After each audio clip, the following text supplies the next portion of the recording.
For many white-collar workers, using AI means asking it to summarize a document or draft an email. But inside the companies creating AI tools, employees are starting to hand over more complicated tasks. These internal experiments are offering an early glimpse of how work itself could change as businesses become more comfortable relying on AI.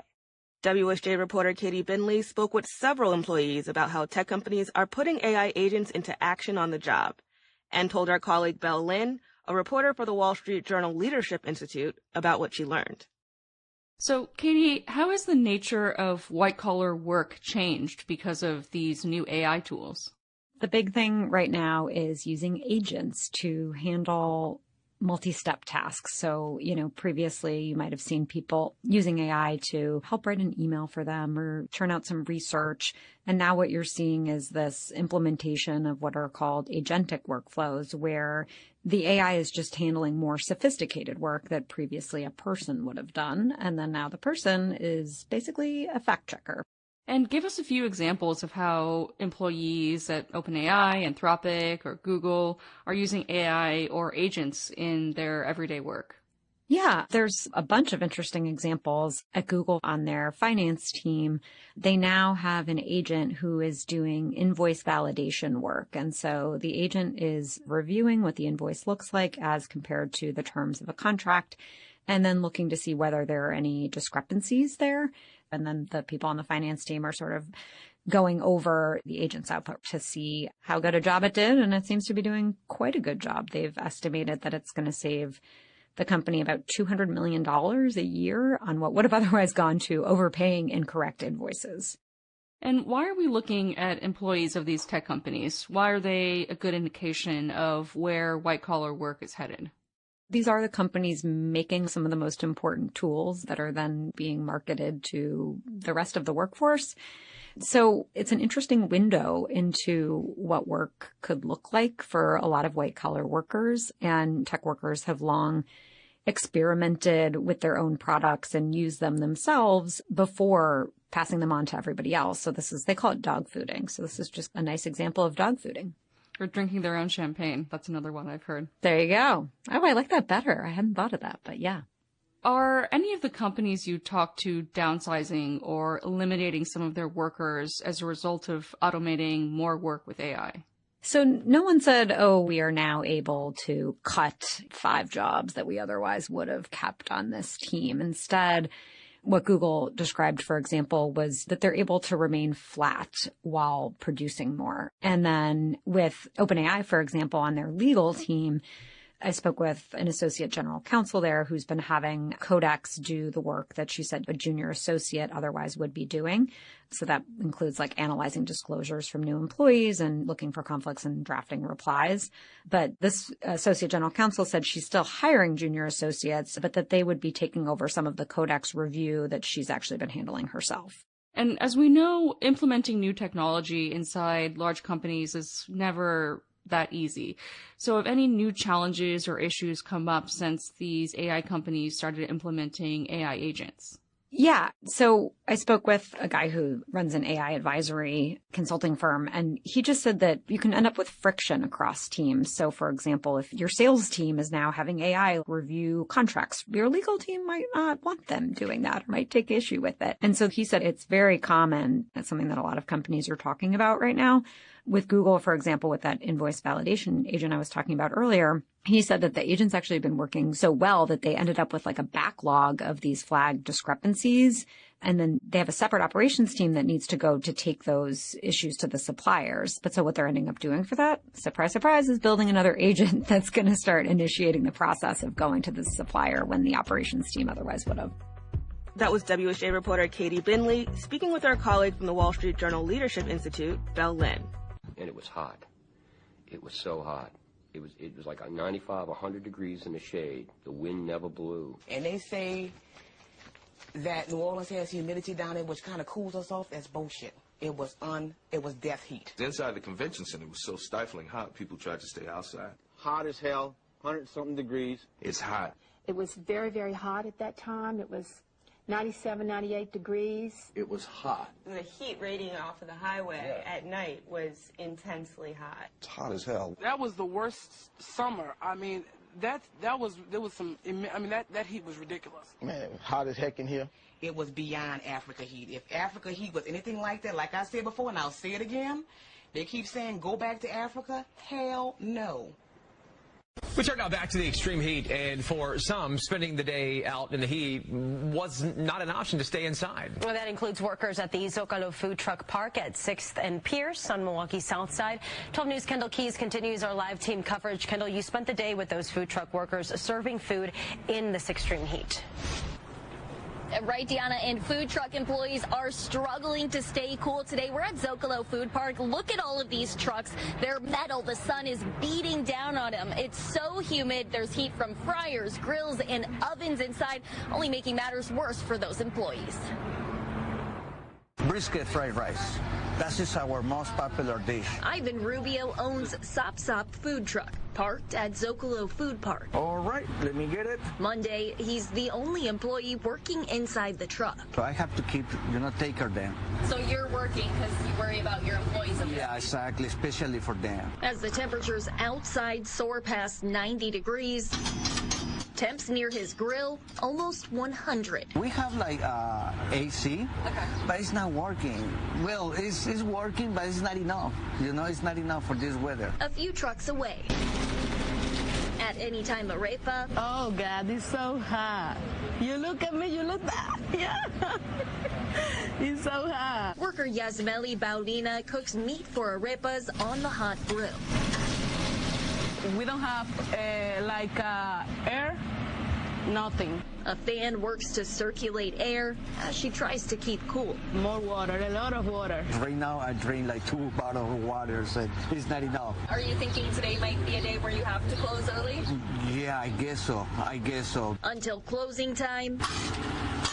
Rubio says he carefully monitors temps on fresh food items that need to stay cool. Under 41 degrees. So in those temperatures, the food is good. The other ways, it's not. It's terrible. And for this weather, we have to be careful. Keeping his customers also out in the heat. See, that's what I'm talking about. Hydrated and full. Thank you. And have a good day, sir. Enjoy.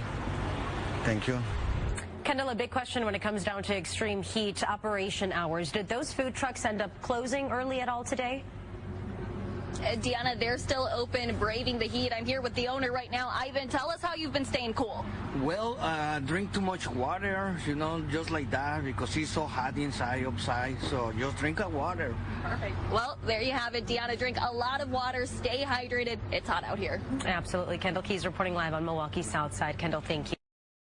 Next, we have Andriana Butler.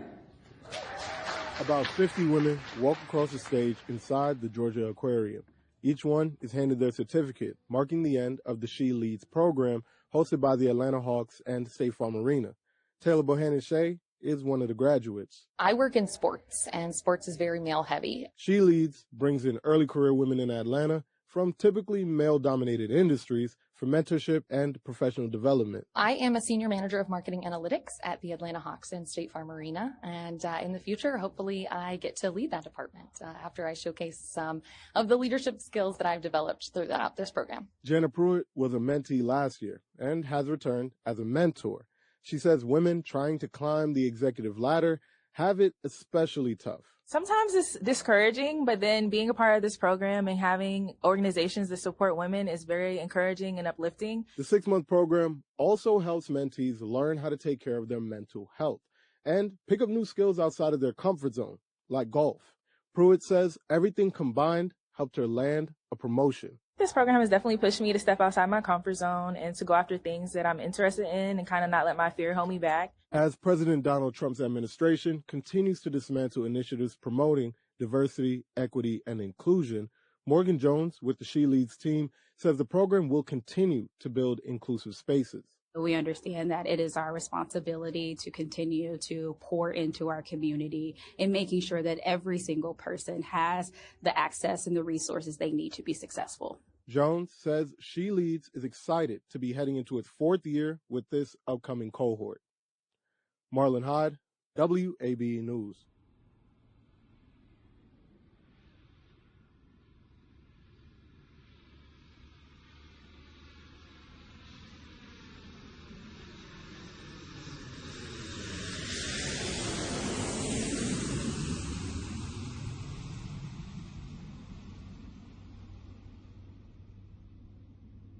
The founders of the Red Tail Academy are trying to grow the relatively small number of black people in the aviation industry. KCUR's Brandon Azim visits the flight school to find out how. Battery on, alternator, magnetos. Terrain system test, okay. On a partly cloudy Thursday evening, planes are taking off and landing on the runway of the Charles B. Wheeler Downtown Airport. Just outside one of the hangars, sitting inside a red Piper Archer in a Chiefs shirt with an afro, is 23-year-old Davion Stokes. With a checklist in his hand, he's quickly inspecting the plane's systems. Stokes says he's always dreamed of becoming a certified pilot thanks to his grandfather who took him to air shows. My grandpa, when I was little, he would take me to, they used to have an air show up here. And it just kind of like planted a seed almost, like it was like cool to get into, you know. As a teenager, he began training to become a pilot with Red Tail Academy. Thanks to the rigorous instruction, Stokes had his private and commercial license by the time he was 19 years old. But when Stokes lands at different airports, he notices something out of the ordinary. He notices the lack of black pilots. I would say just about none. One of my instructors was actually black, but besides that, it's hard to come around, you know, to seeing somebody who looks like me. It's very, very rare. According to Data USA, a little over 2% of aircraft pilots and flight engineers were black in 2024. Patrick Nelson, a former community outreach specialist for the Aviation Institute of Maintenance, got together with several other black aviation specialists to create a school to address the disparity. So this whole exposure is like when you walk there. At an open hangar in front of a blue Cirrus 22, known as the Cadillac of the sky, Nelson said becoming a pilot isn't something that's brought up in most households. We don't talk about becoming aviation or aviators at the dinner table. It's just not something that's common in our culture. We'll talk about doctors, we'll talk about lawyers, we'll talk about hopefully getting a sports type deal, whether it be basketball, football, but we never talk about that. The name Red Tail refers to an all-black Air Force group known as the Tuskegee Airmen who carried out key missions during World War II. The nonprofit was founded in 2020 and provides 12 to 19-year-old kids from underrepresented communities with training to become pilots or learn other aviation skills. Nelson said not many kids in communities of color get exposure to these type of careers, so Red Tail Academy makes school visits to introduce them to what the possibilities are and to spark their curiosity. Nelson explains they're not just talking to kids about the fun of flying, they're also talking economics. Average salary for a pilot, $200,000.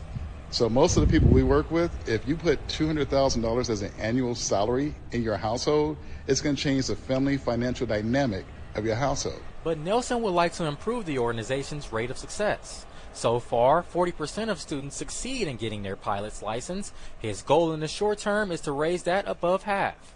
It takes from 5 to 7 years to get certified as a private pilot and can cost up to $20,000. Red Tail subsidizes most of the training, but some students drop out before finishing. Then Red Tail eats the loss. The organization is doing all right financially, but it's challenging not knowing if that future pilot investment will fall through. That's where groups like the National Organization of Black Aerospace Professionals are helping. Albert Glenn sits on the advisory board and is working to spread the word that there's a market for new black pilots. When you think about baby boomers and how large that group was and how many of them are retiring, there's a lot of replacements, and there is not a lot falling in behind that are joining in. Back at the downtown airport, Stokes is finishing the task on his pilot's checklist.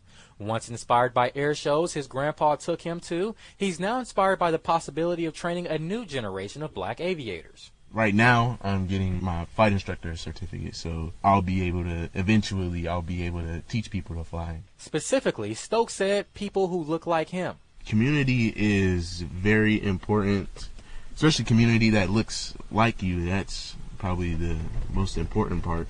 One day he hopes to meet a pilot from that community in a pilot's uniform, flying a plane somewhere far away. For KCUR 89.3, I'm Brandon Azim. This the city of Chicago. A disturbing crime involving two members of our CBS News Chicago family. A group of men attacked our journalists at the museum campus, leaving one of our live trucks looking like this. Making it even worse, racial hate may have been the motivation. Our Jermont Terry joins me now to break down this very scary situation, Jermont. Eric, I want to begin by letting everyone know that our employees are safe. While they are not physically hurt, what they endured while simply gathering news will impact them for quite some time. It was just before our afternoon 4:30 newscast. A photojournalist and a reporter were preparing for a live shot on the busy museum campus when men in the tow truck targeted them, leaving everyone frightened and caught off guard. Chicago police tape off the lakefront outside the Adler Planetarium. CPD called after 2 CBS Chicago employees were targeted on the job. It came out of nowhere. These 2 witnesses visiting Chicago watched as a white tow truck parked directly in front of the CBS News van. At first, a man and a dog got out. It started racial with the cameraman because he was an African-American male. The CBS employees and the witnesses say the white or Hispanic men then moved aggressively toward the cameraman, and racial slurs never stopped. Random hate. That's how you describe it? Absolutely. Remember, the one man had an unleashed dog in the busy public park. He walked up and literally was commanding the dog. The CBS employees and CPD say the man commanded that dog to attack. I think he was trying to, again, intimidate him, to make him scared by having the dog approach first. And when the CBS employee defended himself from the dog, witnesses say that's when the other 2 men in the tow truck jumped out. And they were saying, leave the dog alone. And I just feel like maybe the scene got more chaotic than what they were expecting. And I feel like the only thing they thought to do was to just cause as much damage as they could and leave. They knocked over the CBS News camera, damaging it, then went for the news van. And they grabbed a cone and just started smashing the van window. After breaking the windshield, the tow truck took off. The white pickup truck, tow truck, actually crashed the median onto Pleasant Avenue. About 20 minutes later, miles away, people called 911 about the same tow truck, this time because those inside were pointing a gun at people on the sidewalk near 42nd and Western. By the time officers caught up with the truck, the driver sped off. Can you ask those officers how many people they saw bail out of the truck, just to confirm? Eventually, all 3 jumped out before crashing into a squad car. And where's that weapon recovered at? Once arrested, police say they found a weapon in the vehicle. We didn't see any guns in that moment, but to know that it escalated to that, or it could have been that, it's just terrifying. Now, witnesses insist this was racially motivated and the intent was to intimidate our black colleague. That weapon, the rifle found in the tow truck, was never displayed to either one of the CBS employees. But tonight, Erica, charges are pending against those 3 men Chicago police arrested. It is just horrible what happened to them. And of course, we are trying to support them in every way we can. Yes, we are. Thank you, Jermont. And we have to begin to understand, I say you can't understand the gun mania if you don't understand racism and white supremacy. The gun is the answer to conscious and or subconscious. The answer, the response to the white collective feeling they can be genetically annihilated by black genetic material. And the gun is a great equalizer. I encourage everybody to get a copy of the ISIS papers and read. Now at noon, police arrested an 18-year-old after a father and his 11-year-old daughter were shot. It happened Saturday afternoon in the parking lot of McDonald's in Hallandale Beach. CBS News 5 News' Peter Dinch is your reporter live near the scene. And Peter, you have some exclusive new information on the investigation. That's right, Naja. We can tell you we just spoke exclusively with Hallandale Beach Mayor Joy Cooper, and she has learned this incident stemmed from a dispute between the arrested McDonald's restaurant employee and some people from Miramar. Now, the employee, 18-year-old Ralph Nkosi Blue, is charged with 2 counts of aggravated battery and aggravated assault. Police say he was reporting for work and fired at other people. A father and his 11-year-old daughter, who were inside their vehicle and who were waiting for an order, were struck and hospitalized. Police say 2 other children, who were 2 and 5 years old, were also inside that vehicle and were not hurt. This is what the mayor has learned from investigators. There was some criminal activity that had involved outside of the city between a gentleman that lives in Plantation, the 18-year-old that we arrested, that happened to work at our Hallandale. There's other criminals involved from Miramar. Apparently, their criminal activity led to retaliation and the gentleman coming to approach this individual. He knew that they would be, quote unquote, looking for him, so he pulled the gun first. And the mayor tells us police are looking for other people. The 11-year-old girl remains hospitalized. Meanwhile, the owner-operator of this McDonald's restaurant says he's devastated and says the employee is no longer working there. We're live in Hallandale Beach. Peter Dench, CBS News, Miami. Naja? A Navy sailor in Norfolk, Virginia, recently pleaded guilty to premeditated murder in the killing of Petty Officer Angelina Resendez. Her mother is demanding the Navy change how it handles missing persons and sexual assault. With that, we will warn the story contains details about a sexual assault. Steve Walsh with WHRO in Norfolk has the story. Esmeralda Castle is convinced the Navy bears some responsibility for her daughter's death. They could have stopped this. That's where they failed. He already had a history, and he harmed the first woman. He harmed the second one. They moved him. They could have done something. The first command could have done something. Petty Officer Jeremiah Copeland confessed to strangling and killing Castle's daughter, Petty Officer Angelina Resendez, on May 29, 2025, in its barracks. He's been sentenced to 44 years in a military prison. The Navy had allowed Copeland to transfer to Resendez's ship, the USS James E. Williams in Norfolk, from the USS Harry S. Truman a few months earlier, even though he was under investigation in connection with 2 cases of sexual assault, including one where he allegedly strangled a woman, according to the charging documents. Then you have the second one, so you have 2, and you have to protect him, right, and everybody else. During Copeland's sentencing hearing, prosecutors said that to give himself time to conceal Resendez's death, he wrapped her body in a blanket and pretended to be sleeping with her in his barracks. Incredibly, a chief petty officer saw the staged scene the morning after the murder, but left without checking on her. Rachel Van Landingham is a former Air Force lawyer who teaches at Southwestern Law School. She says a conviction doesn't solve the underlying problem. But where's the accountability for his command chain, who failed to protect this young service member from a fellow service member that they were already on notice was dangerous? It would take 11 days to find Resendez's body. Advocates find similarities between Resendez's case and Vanessa Guillen, an Army specialist murdered by a fellow soldier in 2020. The Army treated Guillen as if she were AWOL, which delayed the search. The publicity led to changes in how the military handles sexual assault cases and missing troops. The Army disciplined 21 people after Guillen's death, says Van Landingham. There were supposed to be lessons learned across the board, including what you do when a soldier goes missing, and the Navy here missed the memo on what to do. Copeland and his military defense team haven't spoken outside the courtroom. Prosecutors say Naval Criminal Investigative Service agents invested more than 4,000 hours in the case. Last September, then Navy Secretary John Phelan announced that the Navy was reviewing some of the circumstances surrounding the case, including how and why Copeland was transferred to Resendez's ship. The review began roughly a year ago, but the results haven't been released. Castle, Resendez's mom, is calling on the Navy to set up an independent panel, similar to what the Army did after Guillen's death. We're still not done. This isn't justice. This is a process. And justice is when everyone is safe and that this doesn't happen again. And if it does happen again, they have an avenue for accountability. For NPR News, I'm Steve Walsh in Norfolk, Virginia.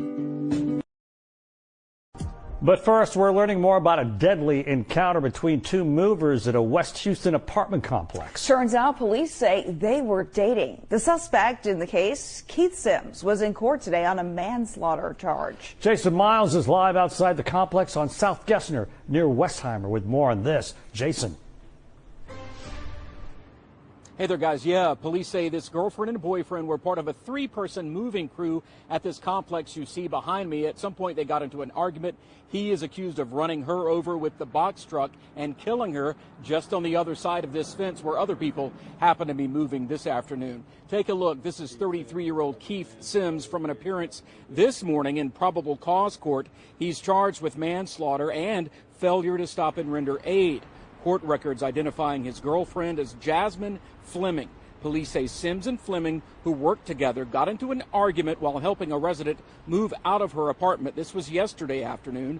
At some point, Sims is accused of running Fleming over before taking off. Here's a bit of what was read aloud in court.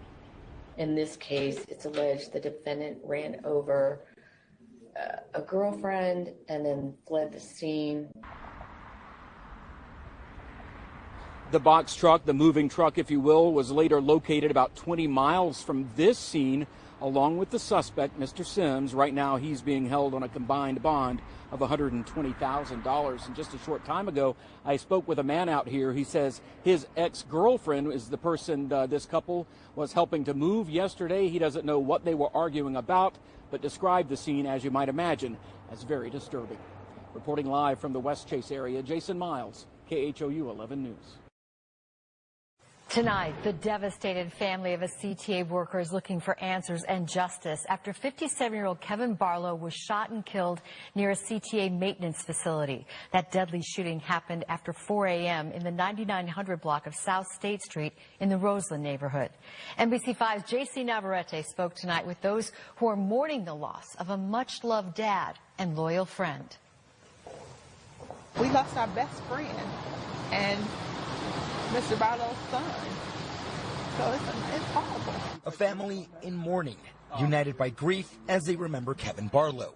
The 57-year-old CTA employee was shot and killed Monday morning just after 4 a.m.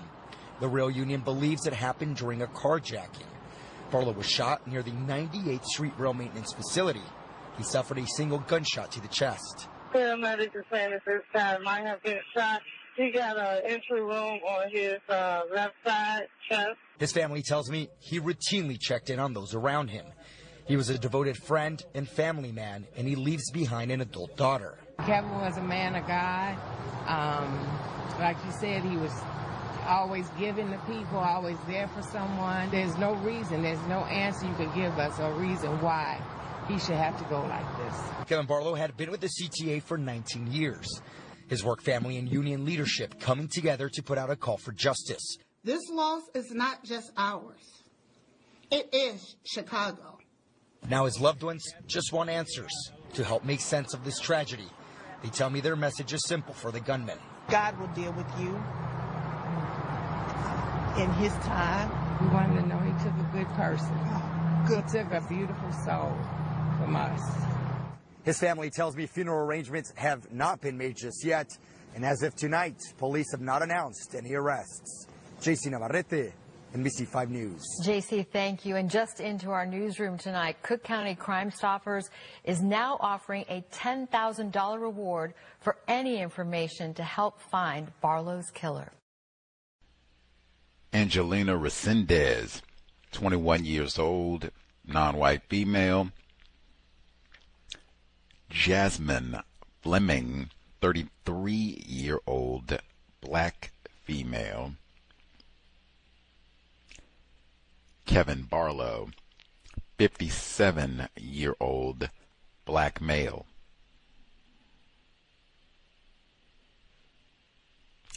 Workplace violence. Disgraceful.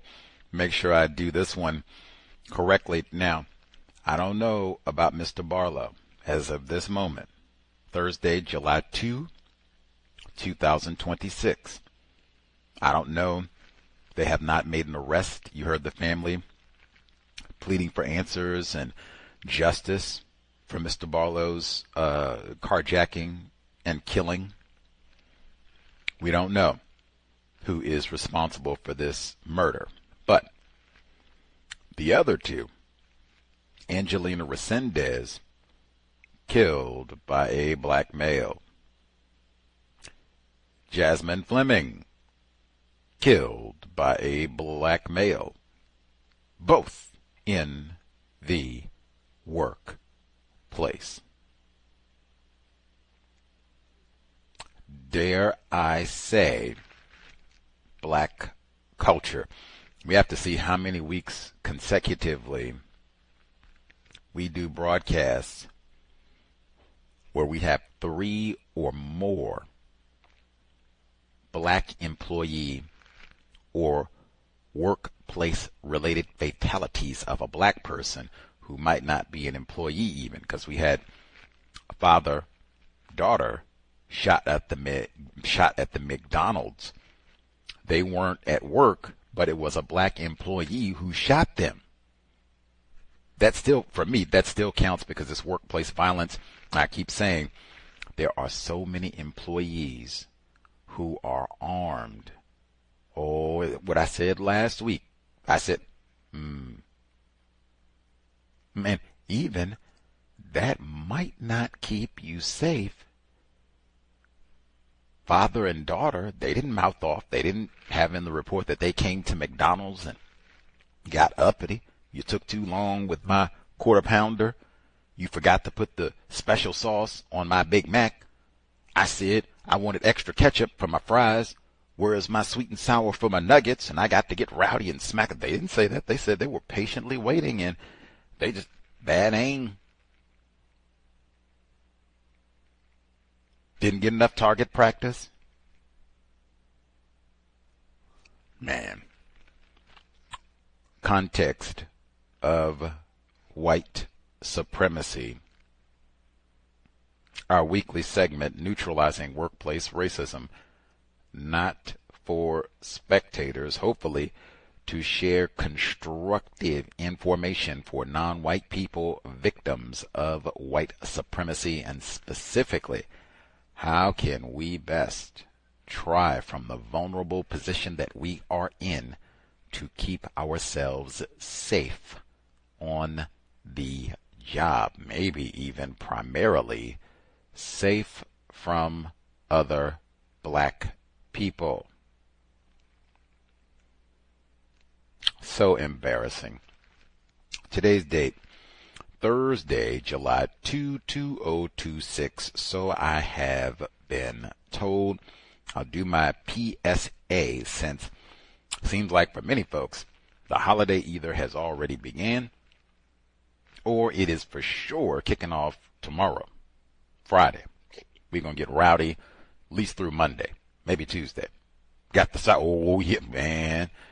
If you all could take 3 seconds before you go out to blow your fingers and toes off for the fireworks tomorrow and the rest of the weekend, if you could take a few seconds, pray for Gus T.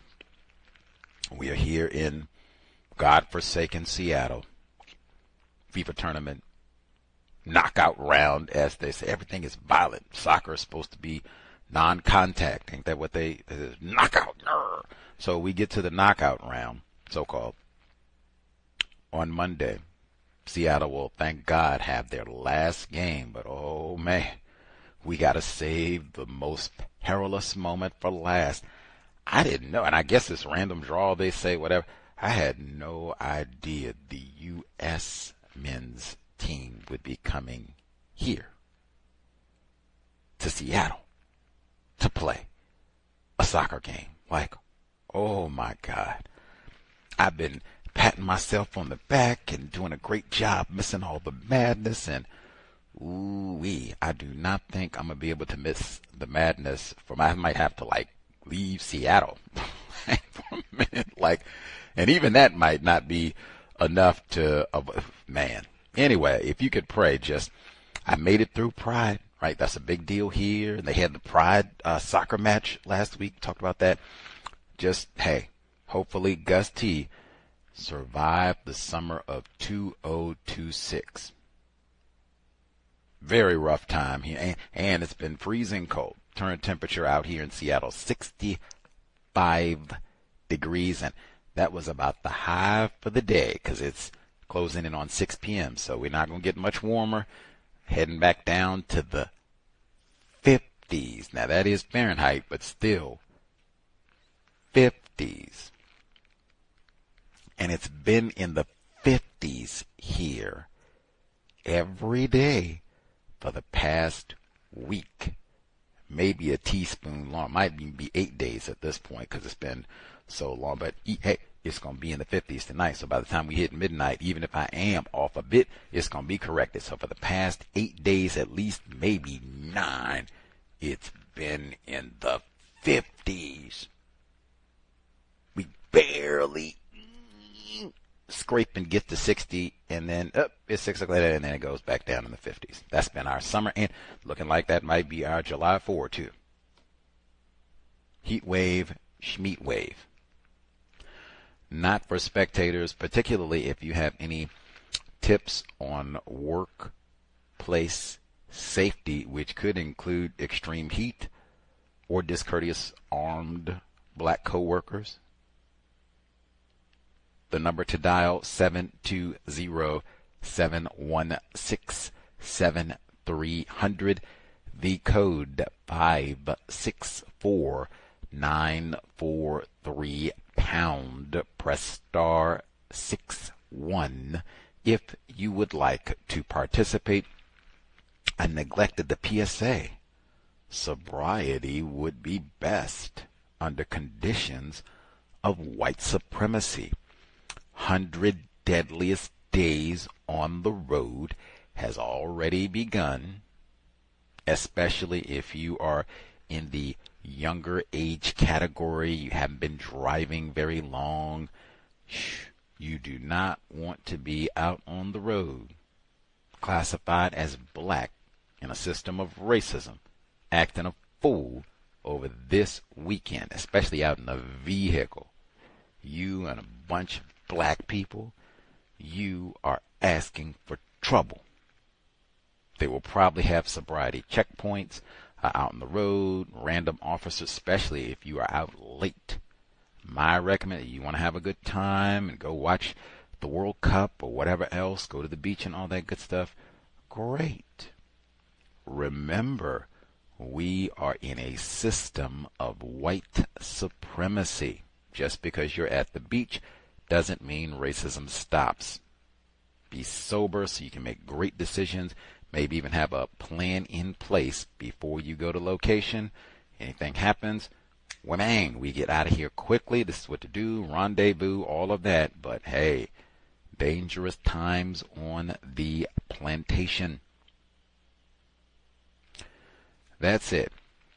If you're having troubles, problems on the job, danger from other black people, or feeling like you might be the danger to your black colleagues, let us know. We will do our best to solve problems without creating new problems. The number is 720-716-7300. The code 564-943 pound. Press star 61 if you would like to participate. Email untiljustice@gmail.com. untiljustice@gmail.com. Before I get to the news clips, I will say quickly, I would not discuss the current FIFA tournament in the workplace. I can see just too many. I just told you the FIFA tournament here in Seattle, that was a big deal on Friday because that was a so-called pride match. That was a big controversy because they had two, I believe they were both so-called African countries where they don't do all that LGBTQ pride and everything. They were very upset about all of that, and I would not bring up that as an easy way to slide. I've said this for all the sports. You know, you want to go in and talk about no history of Mike Tyson, the history of Tiger Woods, the history of Serena Williams. None of that. But I would not bring that because, I mean, that easily slide off into Iran or who knows, Congo, and no discussing anything but the workplace. The gambling, too, because he was betting on who can win. way too many ways to slide off into something slick, and you got the African teams out there playing and all the rest of it. I think they've had all these different accusations of racism from different teams, and it's popped up in different ways. So, hey, my suggestion, no discussing anything but the workplace means no discussing the football cup as well. And that's an easy one, because you could just say, oh, I don't really pay attention to all that. I don't watch soccer. I didn't really grow up with all that. So, I'm indifferent. And that's really easy, really believable. I just haven't been paying attention to it. Even if it's in your city. If you were in Seattle or Dallas or Boston or one of the, I just try and avoid the traffic. Back to the workplace. Even if you work with all non-white people, I would not, because you might slide off. You might be working with the foundational black Moroccans and pretend Negroes and Egyptians and Congolese, and I don't care about no Cote d'Ivoire, and get on out of here. And I want black people who's got 8 of the, I'm going to go to the bathroom. No discussing any of that with any of your coworkers. Getting to the reports that we heard at the beginning, the segment from the Wall Street Journal, the encroaching and growing use of generative technology in the workplace, and taking more and more away from people and giving it to the bots.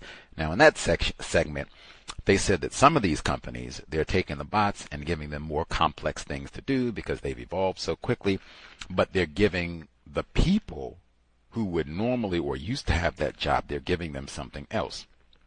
I guess presumably the fear may come that they give more and more to the bots and less to the people, and consequently we need fewer and fewer people, maybe none. That would certainly be something that I would pay attention to if any field, just things of that nature being reported, and is this going to be a concern? And particularly if you're a younger person, to make sure if you're picking a field of interest, you pay attention. Is this happening in my field? I don't want to try and pick something where I'm not going to be obsolete in a matter of hours, days. The section on the heat safety. Now, that was for Milwaukee, obviously not here in Seattle, where they are having many heat advisories. The temperature today in Milwaukee, Wisconsin, so glad I'm not there, is not, or was 90 degrees Fahrenheit. It is currently 85 degrees Fahrenheit, which is about 20 degrees warmer than it is here in Seattle. And it's earlier in the day. It's nighttime there in Milwaukee because they're 2 hours ahead of us. It's almost 8 p.m. there. But that 90-degree heat, and then you imagine being outside in a food truck, and I think that's video. My view, I think everyone that they spoke to would be classified as not white. Can you imagine being outside in those little metal trucks? They said the air conditioning is broken and or it does not work adequately to cool that space, and you got those grills and fryers and all the rest in kind of a small space, and you're just in there rolling for hours and hours and hours. Peak, I mean, you got to get the lunch crowds. I mean, that's peak midday sun beaming right down on you. And I know folks who are in a standard restaurant, brick and mortar facility where they actually do have great central air conditioning, and it'll be running in the kitchen and everywhere else to cool things down, and even there it gets warm. I can't imagine being in one of those little rinky-dink metal food trucks and you don't have AC. Maybe you have a fan, maybe you don't. They said, what do you do to stay cool? Drink water. That's it? They asked if they shut down, and they said nope, they were still rolling. You just stay out there and work through. Man, grueling as it would be. We talked about this for California too, because you have a lot of the brick and mortar facilities. Even many of them don't have AC. Not all, but a number of them. So that temperature can be extraordinary in those facilities when they hit times like this, where you get all that extreme heat and it lingers for days and days and doesn't even cool at night, and you have high disproportionate numbers of non-white people working those types of jobs. That's where I say, hey, black self-respect. I think in one of those reports, you heard one of the food truck owners say, hey, I sent my workers home because I thought it was too dangerous. You might have to say that Think the young people say, I'm going to tap out on this one? Hey, you might miss a shift. That might be a few dollars, but I mean, hey, you go to work under those conditions and you mess around and have a heat stroke and you end up having to go to the hospital. Ooh-wee. You think you lost out on some nickels because you only work 2 hours of your shift. You work maybe a little bit in the morning, and then when the heat started to get on, I'm going to have to cut out a little bit early today. I don't want to pass out. You have a heat stroke and they have to take you to the hospital. I guarantee you that hospital bill is going to be way worse than if you had just missed 3, 4, 5 hours of your shift, even if you're taking the whole day off. No, maybe that's not an option to take every day off, but I'd said before about, can you manipulate the hours, whatever it is. I know for the food service industry, we got to do lunch. The peak heat part of the day, that's when people eat. That's when they get their lunch. So we got to do lunchtime. Got that. But ooh-wee, I would definitely take every ice water. They didn't even say ice water. Like, get a cooler, ice water, every single precaution that you possibly can, because that is so people die. They've had reports about that. People die. They had a report for Washington State, I guess, to try and make whatever sunshine heat you can because it's been so cold. 5 years ago, about a week ago, 5 years, in Seattle, we had that enormous heat wave where it set records. We had three consecutive days of triple-digit heat. That remains the deadliest weather event in white people's recorded history of Washington State. There are volcanoes here, and we have earthquakes. Heat is really dangerous, extreme heat, and especially for people who are not healthy. Dr. Welsing told us, Vernelia Randall told us, black people, as a result of the system of white supremacy, we are not healthy. So take precautions about that heat, especially at work. I've said for years, that might be black self-respect for you. Oh man, boss, white or non-white, whew, it is 100 degrees. It is 95 degrees. We could have serious medical safety concerns with this heat today. We're going to need some extra breaks, shade, ice water, something to get us through this without people having heat strokes. And although I told you I went to the University of Washington, they had a conference last year. It was just a few months after the wildfires in California, and they said we're moving, because of climate change, they said we're moving to a world where insurance companies, they will be paying people. It might include the food truck workers.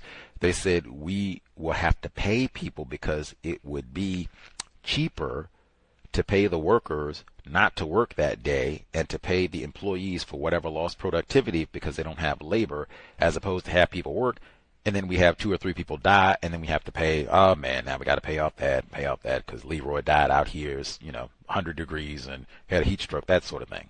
They said that day is coming if it's not already here in some locations. Black self-respect is, boss, we need ice water. Boss, it's too hot. We might pass out and die. The report on the Atlanta Hawks NBA basketball team, where they have, I guess, co-founded or fund sponsor the She Leads program, where they encourage females, I'm sure white, sound like they have some non-white females as well, but encourage females in sports and encourage them in field of business and giving them mentoring opportunities and such.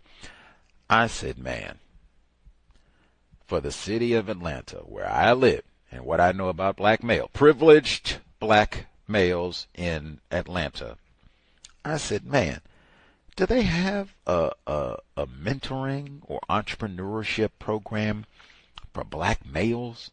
We want to get you all to aspire to do something beyond being the next T.I., the next Outcast. We want you to go out here and be an entrepreneur and, maybe you can open up a new bank, in Atlanta for all the black people to come and save some money, make a little bit of money and all that. Do we have anything for that?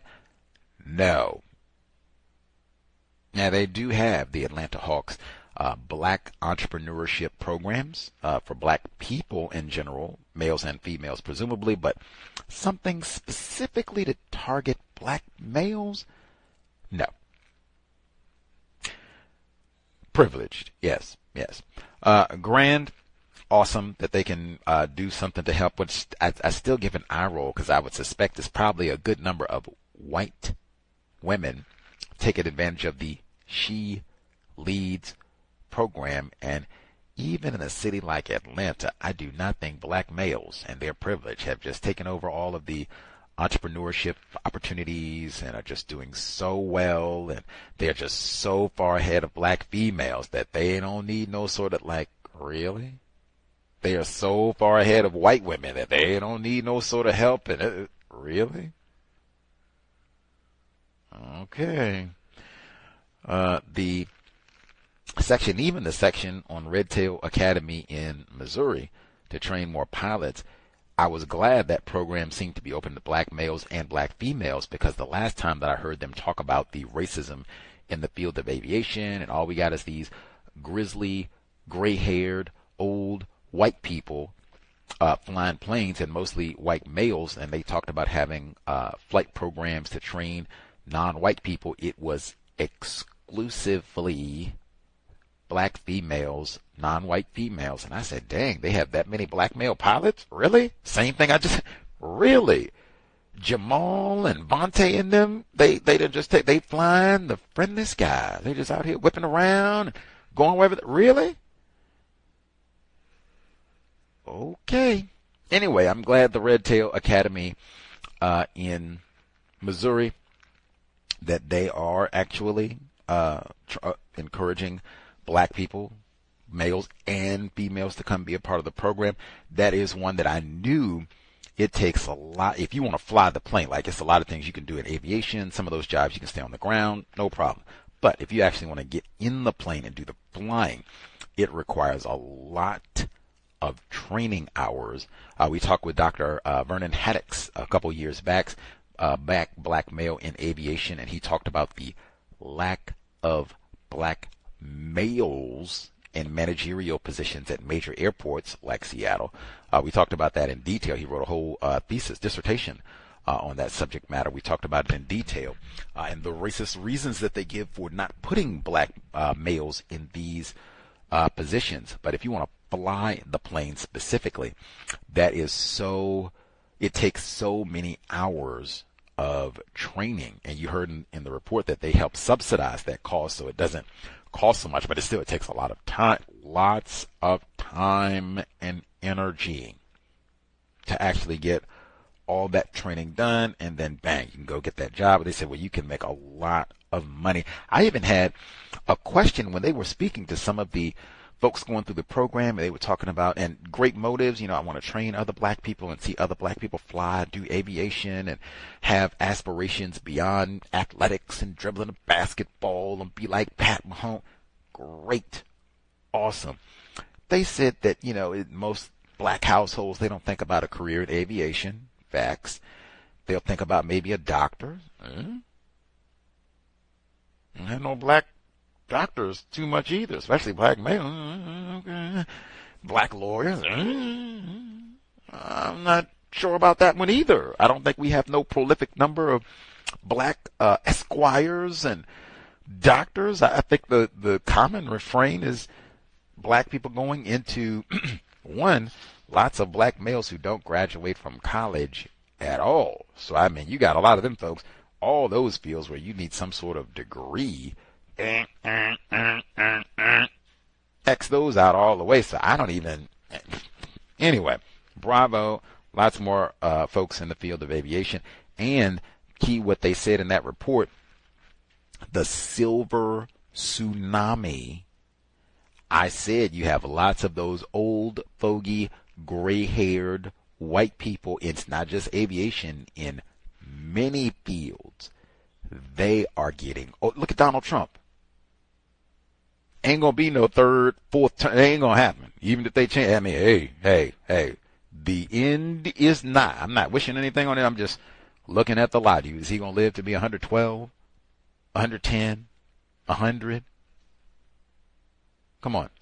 But you got lots of white people that are in that age bracket or encroaching on it. White people and their fertility issues. Dr. Welsing talked about that. I've been saying that for years. You're going to see a lot. That's why they're doing all this. We got to have these immigrants coming in. They're whining and crying in Ohio. Like, oh, my Lord, Trump, you taking out Haitian niggers and what we going to do and all that. White genetic annihilation. We, non-white people, we should, particularly younger non-white people, look at that. What are the fields where white people are aging out, where they are going to need to be replaced? See if you can replace them. I don't think the bots are going to be flying the planes anytime soon. I don't think. That would be one. White people are aging out. Take those spots. They're going to have to do some hiring. Take those spots. That would be training getting young people to think about those fields and even looking online specifically. Where are white people aging out in quality jobs that you can hold on and make a great career of? Find those fields. Let's see. Okay, now we get to the violent portion of the program. Violence in the workplace. As I said, as someone who, I regularly am looking for reports on violence and workplace incidents, it has been an eruption of events on the job. I cannot, regardless of what type of job you have, unless you work at home by yourself, you should take heed. Fast food, photography, news media, retail, whatever, warehouse, anything. Violence in the workplace has erupted. I would really evaluate, what is my code? Do I have vulnerabilities? Do I think, I work with people that I might have a vendetta against? Do I think there are people who might have some sort of vendetta against the company, or people that I think might have a tendency to be violent, might be dangerous? Do I work where we have a lot of random patrons in the public where they have access to the facility and they might be upset because we didn't perform a service for them, or we didn't do it efficiently, or I know we're unprofessional, so we upset people every day? That's the sort of thing I would be thinking about. Do I know where the exits are? Have we had any sort of training on de-escalation, diffusing conflict? Have we had any training on it? Can we get training on that? These are things I would be thinking about and sharing some of these reports. It doesn't, in a workplace, it doesn't have to focus specifically on violence against the black employees or involving black employees, but violence in the workplace, and making sure we minimize and do everything we can to be on alert about this so that we don't have it. They had the black photographer in Chicago, CPS photographer, who was attacked. So there's a van load of so-called Hispanics. These could be white-speaking Hispanics. These could be non-white people. I have no idea. Hispanic is not the correct term. Said they pulled up. They had the white dog. Sick him, get him. Thankfully, these folks were arrested. But the key there, they go to attack black photographer. They see work van, CBS crew. He's got his camera and all that. We're going to go attack him.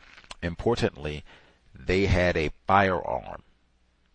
And now they weren't at work. That's one random public, But I've said that consistently. When you go to your job, you have no idea the other people that you work with, are they armed? If you are someone, you have transactions with the public, or even if you're just out in public as you're doing your work, other people that you're around, random civilians, are they armed? You have no idea. Black photographer dude, he could, they telling the dog, sit him, get him. Now, he could have, known the move where a dog lunges at him and you, pow, pow, do a judo kick to the skull and knock the dog unconscious. The dog is hurting on the side, you know. And you do that, now, you know, white people wig out what you done to my Romulus. You don't touch my Remus, pow, and shoot him dead on the street. Now, I don't even know what is the legal amount, because, I mean, you go to court on that one. You see what he did to my dog? Oh, yeah, we can't have a Negro shoot a dog in the street. Case dismissed. Self-defense. Did the dog recover? They say, did the dog recover? Anyway, but you got to keep that. So that's why I've been saying, you have, now these weren't his coworkers, but I've been saying you have to ask, are we allowed to have a firearm on the premises? Some jobs, the answer might be yes. For some jobs, the answer may be no. Is that policy enforced? All of these are great things to keep in mind. That's why I said I would be thinking, are there colleagues that I know? Like Ted probably has a pistol, or at least he got one in his car. I know he's got about 15 of them at home. Oh, man, he would be one person I'd be concerned about. I think he's going to get fired or he gets mad. He didn't get the position that he wanted or whatever it happens to be. That might be one person that I'm concerned about. And you just go on down the list, but man, that one is so random because they just said, hey, we just hopped out of the van and hey, get him, racial slurs and all the rest of it. Like, man, that's why I said be alert. You go, we're out in public, just taking a look. We are in a system of white supremacy. Looks like things are going back. We are out here. That's why Mr. Fuller said, we don't do no confronting. Ain't no manhood. Who are you talking to? I work for CBS. You don't sick that dog. I did not leave my house to have no Mortal Kombat out here on the south side of Chicago or wherever at. That was not my intention. We came out here to do photographs. We were supposed to go to Grant Park and take pictures or whatever else we were going to do. Not get involved in some fracas with a random group pulled up out of nowhere and their canine. Time to go. Let's see. The canine attacks of black people we will revisit. Got a graphic about that on our social media pages for the cows. The segment, the 14-year-old at the McDonald's. Now we begin our all of this is black on black violence, Negro culture. Now, importantly, in the segment at the McDonald's, 18-year-old black male with a firearm said he had his firearm because he'd had conflict with a group before, probably non-white people, and he knew they were looking for him. Thought it might be trouble. This one, that's what black culture. Not that other people don't do this, but man, have conflict that starts away from work around criminal, non-constructive activity, and everyone knows, hey, we know Jamal. Oh, Jamal, he does work at the Mickey D's 30 hours a week. We know when he gonna be working. We'll just go get him at the job. Yeah, let's go get him. It's so much of that. Start our conflict on the weekend about something silly or in this case something criminal, and we're gonna come on the job. I mean, we've heard several of it. Some of them it wasn't even criminal. It sounds like it could have just been something really trivial. We went out together and you stepped on my foot or what have you, and this started on the weekend, and we got to bring this. We ain't resolve things by the time we get to work on Monday.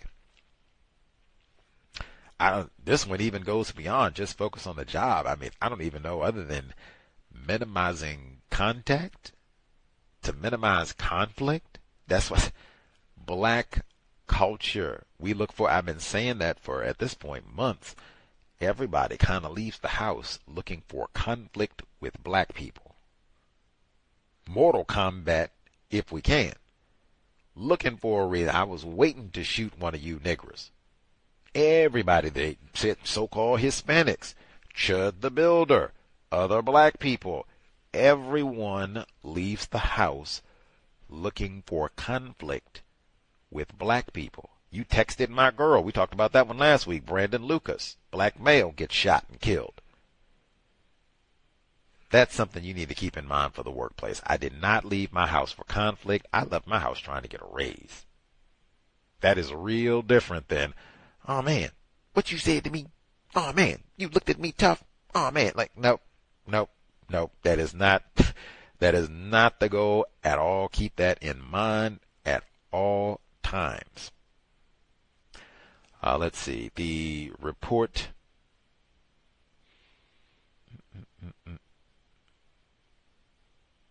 Well, and that's the one where the dad and the daughter were shot waiting in line. Terrible. Thankfully, neither of them fatally injured, and they had 2 other small children in the car who could have... Man, let's see. Monsters and monstrosities.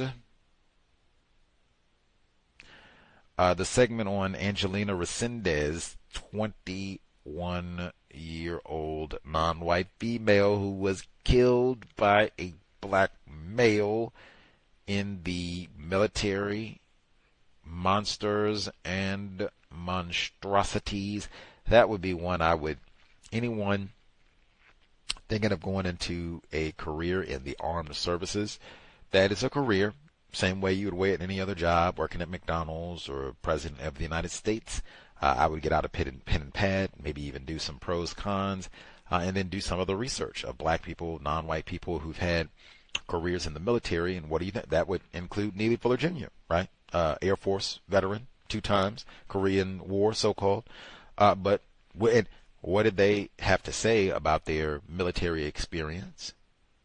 Would they do it again? And what type of experience, what branch did they go in? All of that. Just make a determination. Was it a safe experience? Did they feel like, other than the shooting and killing part, but, was it a safe experience? Did they feel like, oh man, I was in danger the whole time? For other folks in my barrack, I thought we're going to kill it. Hey, remember old Joey 22? Fort Benning down in Georgia. Go Hawks. But Angelina Resendez, 21 years old, killed by a black male. They even said that he had misbehaved previously and got transferred over to the base. I thought it might have been a white person at first because of that, but nope. Privileged black male. The case with Keith Sims. I saw this at the end of last week, after our Thursday program last week. I said, man, come on. This is down in Houston, Texas. Another privileged black male. Mr. Sims, moving truck, and he's working with his girlfriend, Jasmine Fleming, black female. They're working together, moving a couple. They get into some sort of major argument. Mr. Sims says, forget it, leaving, gets in the moving truck, runs over Jasmine Fleming in the process of fleeing or leaving the scene, kills her when he runs over her. I've said for a long time, no hanky-panky at work, no sexual activity with the people that you work with, we're not dating the people that you work with, causes too much trauma, everything. Just not worth it. I don't know if they met on the job or if they, were a so-called couple and then they started working together. I don't know the timeline of everything. I can only say my suspicion, them being in an attempted arrangement, I suspect that did not help this situation. What I've seen consistently, when you have people who are in some sort of sexual arrangement in the workplace, frequently that means that their interactions, their contact, their conversations will be substantially more emotional in the workplace. Now, that can be emotional where they're all into the romance and lovey-dovey and public displays of affection and all of that, which can be non-constructive in a work context as well. Or we are upset. You done something, or maybe we had a dispute, at home, or this morning before you left, I'm upset you didn't burn the pancakes and I'm still mad about it, or whatever.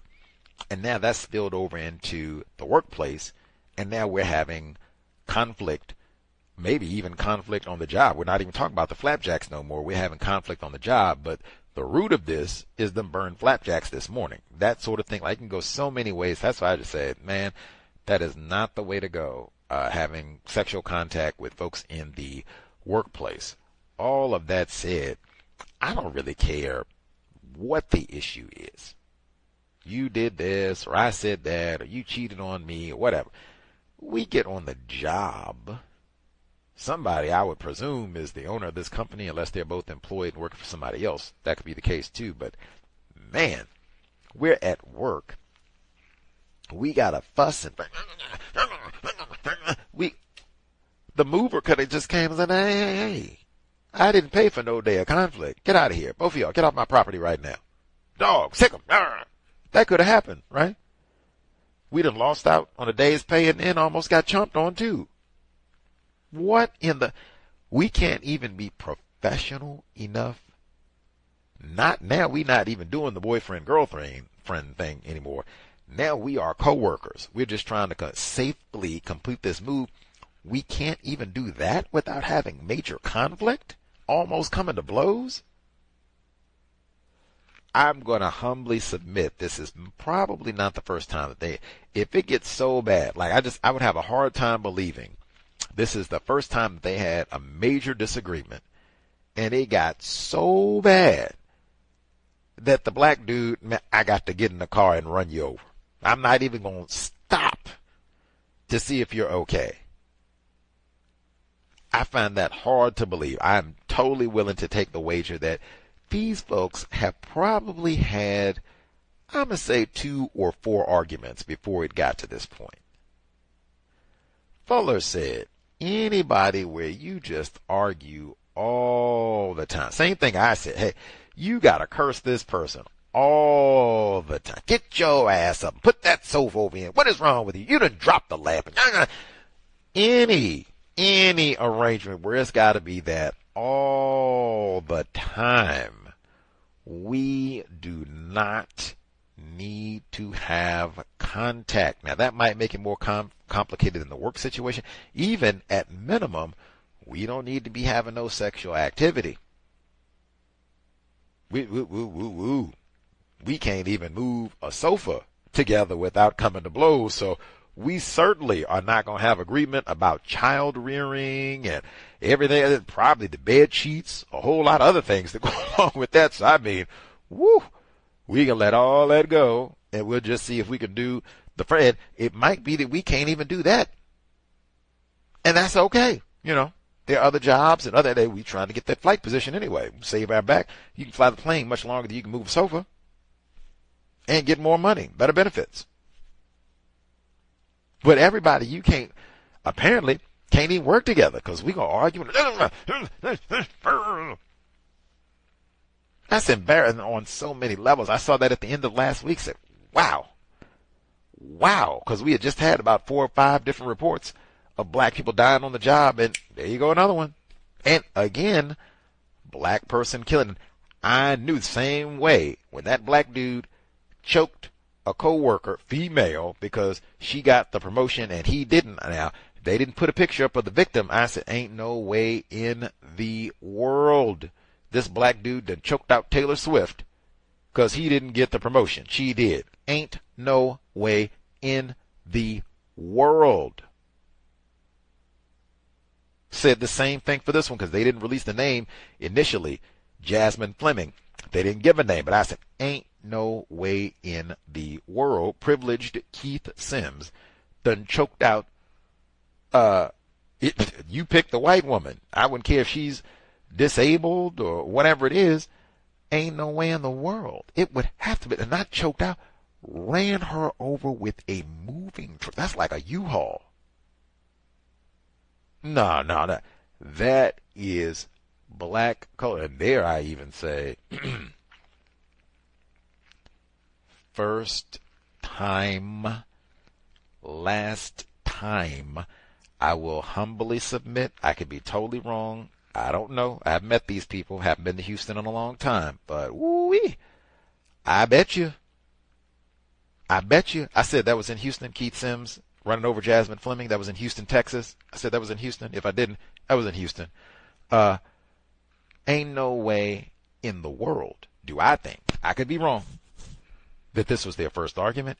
And I would not be surprised if somebody had got popped upside the head before. I have a hard time believing that we have been constructive, harmonious, courteous, calm, civil the whole time leading up to the end of last week. And then for whatever reason, end of Pride Month, Juneteenth didn't go right. The sofa was bigger than we thought. Whatever. We get to last week and I got to get in the drink. Pow! Really? No. I suspected that. Let's hear. We'll be able to follow. Hopefully they'll have a trial. So were they having arguments before and all the rest of it? I would say the same thing for the workplace. Anybody where you work with another person and we just don't agree on anything. That's why I said, number one, ain't no talking about the World Cup. Ain't no talking about what you gonna do for your vacation. Oh man, your children, they going to the family reunion or summer camp. Ain't no talking about nothing but the job. And we even are ready to choke some people out over that. So, hey, it's very guarded. And if it looks like it might be heading to conflict or that is it. That's why I said I would be mindful and alert people that look like, oh man, they could be dangerous in the workplace. And what would be things I was looking for? Unprofessionalism, cursing, name calling, firearms, history of violence. Hey, sometimes that can be a great predictor of future behavior.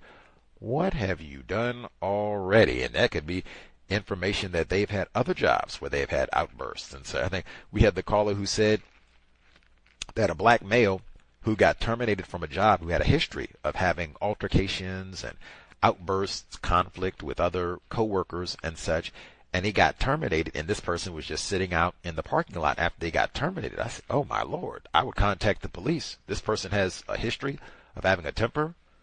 This person has a history of incorrect behavior, hostile behavior even, and confronting coworkers and such, and now they've been terminated and they're coming trespassing really on the property just to what are they doing? Reconnaissance? Are they waiting for someone? Are they plotting? Oh no. You got to. That's what I said. Being alert. I scan the parking lot. Is anything awry? Is anything suspicious? Is someone here who should not be? Something happening that should not be? All of that. You scan. That's how the young lady said, oh man, they're leaving a note on my car. You paying attention to where I park at? That's something you want to be alert of. Oh man, they're noting my parking lot. Even switch that up. I don't park in quite the same place every day. Being alert and mindful for the dangers in your workplace and potentially dangerous people in your workplace who might run you over. That's two different times. The other one, I don't know either. It was Leonard Hale was his name. Black male in Wisconsin.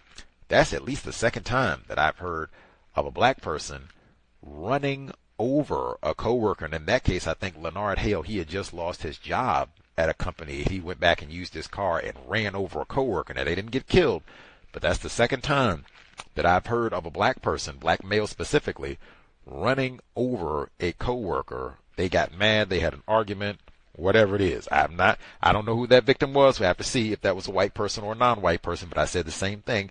I seriously doubt that Mr. Hale, black male, went and ran over a white person, but we'll have to see. They had the report final, privileged black male, 57-year-old Kevin Barlow, employee of the Chicago Transit Authority. He was on his job. He went to retrieve something from his personal vehicle, was carjacked and killed on his shift going to his personal vehicle. Man, the one, Chicago, we talk about that a lot, Michelle Alexander, that would be That would be one for violent crime, violent offender, ding. Mr. Barlow, total tragedy, totally worthless. That might be one I would wager might be a black person. Now, he was not killed by coworkers or what have you, but he was at work. There are lots of and they specifically have talked about the dangers for working Chicago Transit Authority and how numbers of people, employees, have been harmed, victims of violence in a variety of different ways working for Chicago Transit Authority. That would be one I would try and recognize as well. And you would want to know that before you take the job. Like, oh man, this is a job where a lot of people get attacked for whatever reason. You work in a hostile environment, or you're in a dangerous location, or people get upset with the services that you all provide or don't provide, whatever. You would want to know that in advance so that you can do as much as possible to keep yourself safe and to try to minimize any of these sort of attacks. And even, man, I don't even know it in terms of carjack. Like, woo, man. Again, what I just said. Where do you park at? Now, I don't know. I don't live in Chicago. I don't know where, if they were in a specific lot for Chicago Transit Authority. I know for Seattle Metro, at some of the stations, it seems like, I've never worked for Seattle Metro, so I don't know. It appears that at some of the transit stations, they have employee parking. So you could kind of put your vehicle in a secure location, and you might not have muggers waiting to stick you up and steal your vehicle and wallet and kill you. But Jesus Christ, that anybody you drive to work, that might be something to bring up as well. If we're going to have a safety meeting and, can we have arms on the premises? What to do? Where are all the exits? Parking lot safety.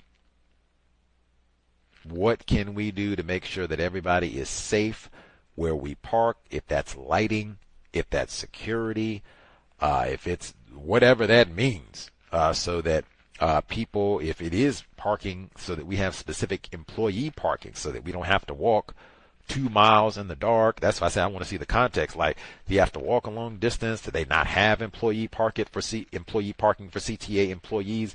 Was he out parked in a dark alley or something where it was he's easy mark? We've been had not waiting for him. You knew he was going to come back and get it. That sort of thing. Like, oh man, do it. I mean, just do as much as you can. I can only say there has been so much of an increase in violence in a myriad of different ways against black employees specifically, non-white employees in total, but black employees specifically, and workplace violence involving black employees. Man, any precautions that you can take, do so. And even parking safety might involve shade too, because so many places are having heat warnings. Man, we talked about that too. If you park someplace and you have a long shift, you have to put your car out there in the morning where it might be 70 degrees, 75, something normal that you can tolerate. And then by the time you get ready to leave, the temperature done jumped up to 95 and your car has been out there roasting all day long. That can be a safety hazard too. So that might be something to speak up about. Lighting, shade, security, cameras, all of the above. Let's see.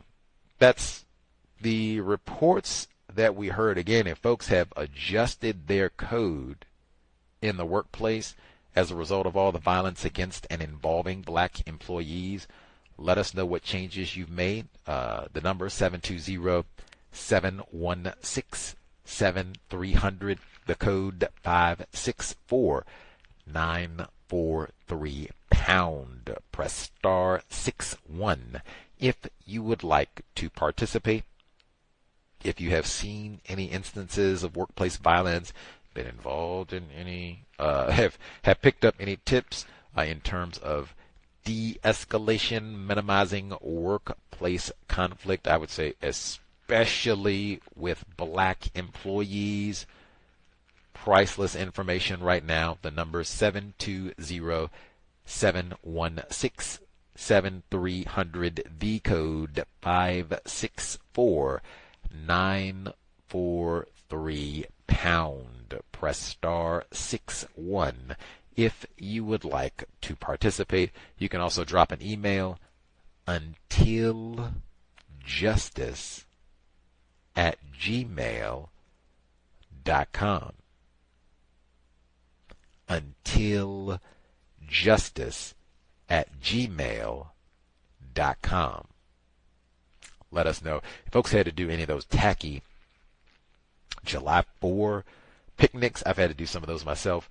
Sometimes I just kind of make it a generic summer type picnic. Let us know. You can survive those. Sobriety would be best. If you absolutely have to go, in addition to being sober, go late, leave early. You are sober the whole time you are there. You're not there any more than about 30 minutes. And hopefully try to take someone else who is codified and sober to be with you, help you stay safe while you are there. Anything looks like it's trending towards a safety issue, we leave early. And in fact, I would let them know in advance. I'm going to swing by.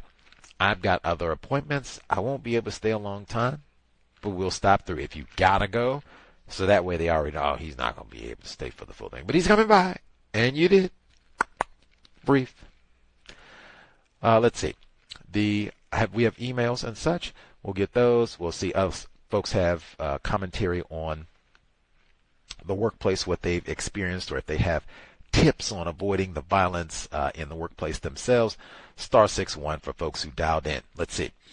Before we get to the emails, our caller, non-Clemson grad, Mama C, double O Dimples. Maybe he even got a great update so he can tell us he got that brand new job and quadrupled his salary, benefits, and vacation. We'll give a drum roll and see. Non-Clemson grad at all. Evening. Can I be heard? Yes, sir.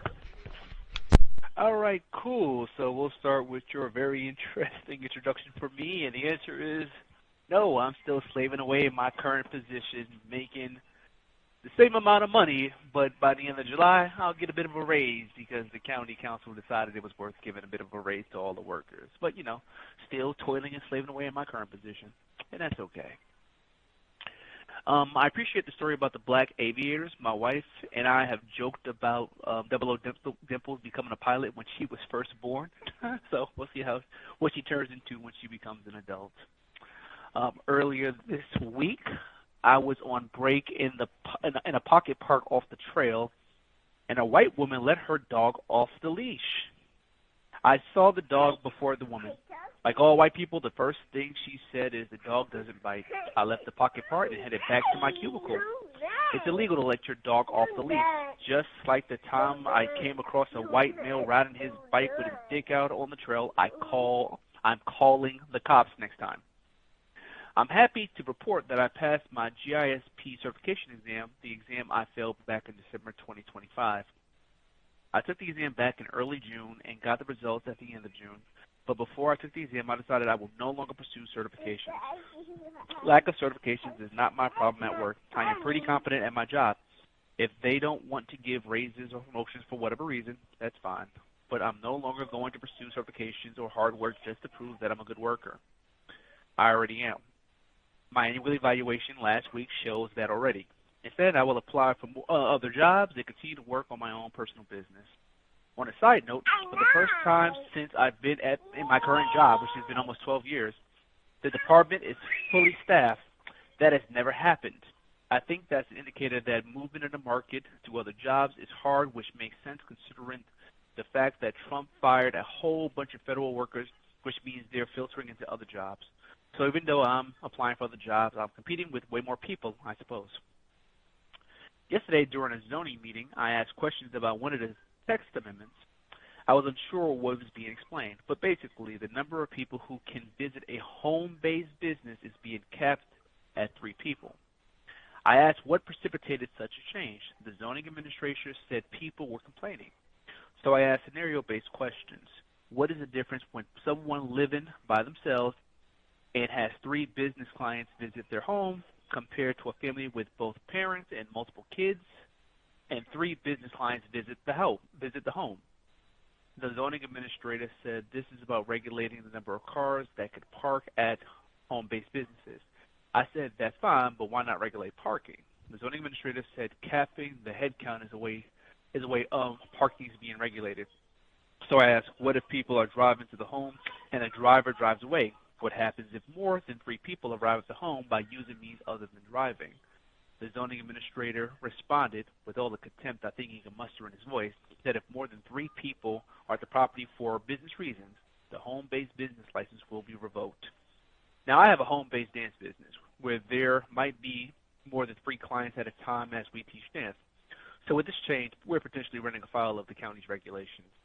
Nevertheless, these types of regulations have been struck down by many courts all over the country. If the county proceeds with this particular text amendment, it will likely result in lawsuits because there is no reasonable nexus between regulating the traffic for home-based businesses and non-home-based businesses. There is no study or impartial reason to suggest that all home-based businesses are created equal, especially when it comes to traffic generation. All non-home-based businesses where people simply live at their home, there are times when people have gatherings for family and friend events. In some situations, many people might drive up to the property and there be more than 3 people. All of this happened in front of about 20 planners and engineers. And for this text amendment to go through, it needed to be vetted by the attorney's office, but apparently they didn't do their jobs for whatever reason. At the start of today, a coworker walked out to my cubicle and asked if the lights were off in the morning when I came into the office. I told him that the lights were off when I arrived. The coworker said he was going to turn on the lights before a conflict arises and someone gets upset. I asked him which person would get mad. He didn't answer my question and walked away to turn on the lights. Personally, I prefer the lights off because they are bright and we are right next to the windows, and a lot of sun shines through the windows as the building's facade is glass.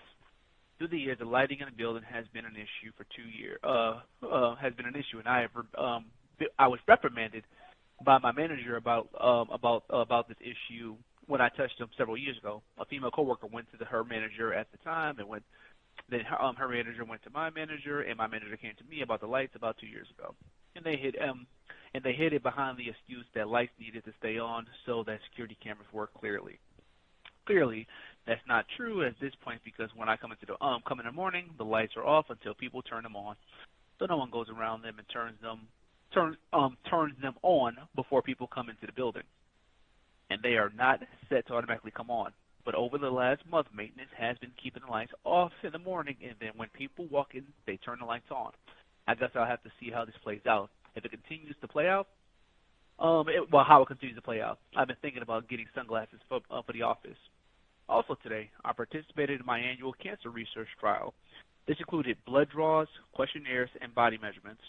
The lead researcher says I'm the healthiest person in her study. To me, I was unsure how to take that. Personally, I took that as being the least sickest person in the group, though 20% of the participants have been diagnosed with cancer. And I think with that, I will mute my line. Wow. 20% diagnosed with cancer. Wow. Standard American diet. Well, I guess we'll root on 00 Dimples and getting that pilot's license down the road. She was very excited. She wanted to participate. Like, yes, I'm getting my thoughts together as well so I can participate and talk about all the racism that I've seen. He's told us a number of stories about being at these meetings, privileged black male, asking questions, and his incessant curiosity is enough. These race soldiers, who let this... You get to ask one more question. Ask one more and see what happens. Coming here to ask us about the parking and all that. But I thought those were great questions about the parking. I mean, hey, it is summertime. They have those family reunions and baby showers and all kinds of that, birthday parties and graduation parties and all the rest of it, where might be more than 3 cars, 3 people show up at one time. Might be a whole house full of people, a whole block full of vehicles. I would have no idea. Is this a business? Is this a family gathering? How do you go around? And I thought great questions, but they got rowdy about that thing quick. To be expected when black people ask a lot of questions in public. Keep asking the questions. I think great with he had told us before about those certification. 1, congratulations on the GI certification. Great job, perseverance. Love to see perseverance rewarded. But he had, I think, told us before, I'm not going to invest my precious time and energy. I could be playing with my daughter, traveling, working on my business, lots of things.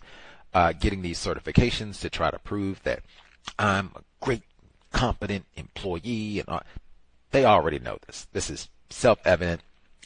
Leadership opportunities, other jobs, quadrupling my salary, lots of other things to work on beyond just, I'm going to show these white people, get my certifications. He included the segment about the lights. It really kind of, as soon as he brought it up, somewhere in the reserves of my brain computer, was like, didn't he tell us he got in trouble about them lights before? And he said, yes, I did get in trouble about the lights before. That, just in my view, the arbitrary nature of we just make up reasons to fuss at a black person. It could be anything. We got a policy. You messing up security. You're going to let your cousins come in here and rob us of everything and steal all the computers. And then, well, wait a minute. Do the lights, do they stay? The security cameras probably work exactly the same regardless. Fabricate any reason to fuss at a black person. You don't know what you're doing and you messed the whole thing up. Fine. That is interesting as well. He said, what fella asked, he said, were the lights off when you came in? Yes, they were. I'm going to turn them on before it's conflict. Why would there be conflict? Never mind that. I'm just going to make sure I Wait. Who exactly would, and not just, I don't make sure that Helen can see, she's got that, might be conflict. Like, dang, it's going to be that serious? Like somebody's going to be written up? Is there a problem if the lights are off in the summer? Hey, I have been grousing about the sun coming up really early in the summertime. I suspect it doesn't come up quite as early in South Carolina as it does in Washington State, but I could be wrong. Either way, I'm sure by 6 o'clock or so, it's pretty bright in there. That does not mean you turn these lights up. Like, man, I too would be curious. How does this play out? Does the janitor get in trouble? Maybe we have a seasonal policy. Maybe it's okay to turn the lights out in the summertime. The cameras will still work because the sun, helps out a lot. Wintertime, we keep the lights on. Maybe. We'll have to see. But that's the sort of thing where Mr. Fuller would say, take notes. Because there often is such an arbitrary enforcement of rules and or sometimes just flat out lying where it's not even a rule about the lights. They just make up reasons to fuss at black people. Lots of that in the workplace. Let's see. The off-leash incident. That is so familiar. All of it. Oh, he's friendly. He doesn't bite. He just loves chocolate. He just get Hershey Kisses. That's all. Just get little Hershey Kisses. Painfully familiar.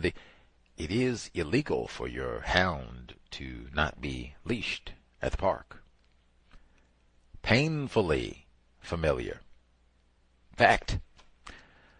We'll do email number 1. Let's see how consistent this is with what we've heard for the week. Let's see. Email number 1. Alrighty. Salutations, guests, and listeners. Make sure I get mine. There we go. So after I was sent home with pay following the meeting, was a, wrong meeting, wrong email. Sorry, I got discombobulated. There we go. Okay. Greetings, Gus and listeners. This is the Geechee Hurricane, and it is still a time on the plantation. Tell us about it. I have successfully found employment working in pest control. I guess I will give the Geechee Hurricane. This is the privileged black male. He emailed us a few weeks back. He told us he was working his job. A suspected racist white man sexually assaulted him on the job. He reported this. They did eventually terminate the white man, but they retaliated and terminated he as well, black male victim. They allowed the other people in the office to make jokes about this and laugh about this. Basically, it became entertainment for his colleagues in the interim between when they fired him too. So he's got a suit about all this. We'll see how that proceeds. This is the update. Pest control job. I have a garden and I also have a worm farm. Others may call it a compost bin. I'm very hands-on and I love my worms. They are like pets to me. So as you can imagine, I'm not too pleased with this line of work. They do give me a work truck. The white man who trained me claimed I can drive it back and forth to nearby places. White people love to lie. They are very unprofessional and do not take anything seriously. They do take practicing racism very seriously. I was hired without even having an interview or them looking up my driving history. The boss literally said, it doesn't matter what your standing on your license is. We just require that you have one, in quotes. So today I reluctantly went in a racist suspect's house to remove a wasp nest out of his racist suspect's daughter's room. He gave me a $20 tip before I started, which I took. Upon entry, it was a very vicious white dog. Now, he has this in lowercase. I don't think this is like Romain Gary white dog, meaning racist dog. That is a title. Like, this is a white dog, meaning this is a racist dog that has been specifically trained to attack black people. They do have that as a name, white dog, for that, not just the color of the dog is white per se. But I think he means this is a fur is pale, light, white dog. And it looked to be a terrier breed on the smaller end. It barked nonstop when it saw me, and the homeowner made a joke about it being a killer and an attack dog, probably for niggers. After I successfully removed the wasp nest, he directed me how to get downstairs. As soon as I got to the bottom floor, the dog bolted from across the room and attacked me, breaking the skin. I screamed out in pain, and the racist suspect's wife stopped me from defending myself against the dog, in a sense stopping me from retreating or defending myself. I do not mean to be graphic, and I'm pretty sure this thought is because I am a victim, but in the moment I wanted to stomp the dog flat like a pancake. Hey, I mentioned flapjacks already. Right on. Gus T is vegan. Don't celebrate the killing of critters and such, although I'm not a dog fan. In this instance, I do feel you totally, but plant-based, no animal cruelty, not gonna Mike Vick me. The homeowner did not even apologize or ask if I was okay. As expected, she immediately started hugging Romulus Remus. I made a police report. I also went to the emergency room where I was prescribed antibiotics. I called lawyers, but I honestly do not trust them. Most of them are also white. They all just want something from you. If they could not get anything, you would not be around them, and they would not be around you. I will be going in filing by myself a civil claim. This is my first time doing anything like this, and it is very overwhelming at times. But this will be the first small step to maybe me defending myself. and others legally from potential racist and unfortunately other non-white and black people. My supervisor, who I do not see really, is a black male, and while we were in training, he spoke to me about books, and he also knows about Dr. Francis Cress Welsing and it does say doctor, but he has said repeatedly, I'm not a doctor, Mr. Neely Fuller Jr. He was very helpful throughout this traumatic experience. I do not know if they are homeowners or not. Probably are. They look older and they are probably retired. The house was very big. I have sent a screenshot of what the house is supposed to be estimated. And it is, I think that got the whole, wait a minute. They live in Mount Pleasant, South Carolina. And if you know anything about those white neighborhoods over there, they are very expensive. My mother told me I can sue their homeowners insurance. South Carolina is one of the states where the owners are automatically liable as long as you are not trespassing or provoking the dog, which I was doing neither. I have looked up the compensation and it says based on my injuries, I am in the ballpark of $10,000 to $35,000. Not bad. Like I said, this is my first time attempting something like this, so recommendations are appreciated. Also, guess you were very helpful. Got it. Knowledgeable with my situation last time, and I truly appreciate it. Well, hopefully so. Hopefully we'll get better and we can replace white supremacy with justice. So he gave an update. So this is the first one. Then he gave an update. Hello again, Gus. Oh my goodness, I've been totally against AI, but it is so helpful for this situation. I literally asked AI for the steps to start to finish, and it gave them to me. I know I will still need to do more research and learn legal jargon, but this is a total breath of fresh air, and I feel foolish for not using it sooner. But I was just afraid, and I know this might seem foolish, but I typically am very skeptical, especially when I have done research and have read books about the racism in AI. We talked about a few of those as well, some in the archives. But yes, I have said with regards to the workplace, the bots can process workplace racism pretty well, generally speaking, and they can even use counter-racism logic. I've asked them about the workplace parties, had great tips there. I had asked for suggestions previously when he was sexually assaulted. The bot had some great tips there, and going to the attorney. They can be very, very helpful. Now, you still have to check because they will, sometimes come up with lies and things that are not correct. So you still have to double check. All that can be good to bounce off a person as well, just to make sure, and to use your own brain computer. But they can be very, very helpful as another resource, especially for helping to draft reports, memos, as the legal jargon. They can be super helpful, especially if it's a report document that you have to fill out. They can be even more accurate, efficient if you upload a PDF of the document so they can see exactly what you're filling out. Can be really spot on with that. So I did the same thing. I said, let's see what the bot says for this one about the going to the house, pest control, and getting chomped on by a white dog.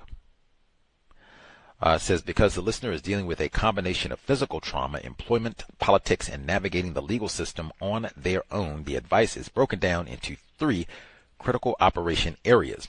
1, documenting and securing evidence. Since the listener is planning to file a civil claim by themselves, their success depends entirely on objective, irrefutable evidence. They must treat themselves as a crime scene investigator. Photograph the injury immediately. Take high-quality, clear photos of the bite wound, broken skin, any bruising, and the blood. Do this daily to track the healing process and document the severity of the trauma. Photograph the blood on clothes, shoes.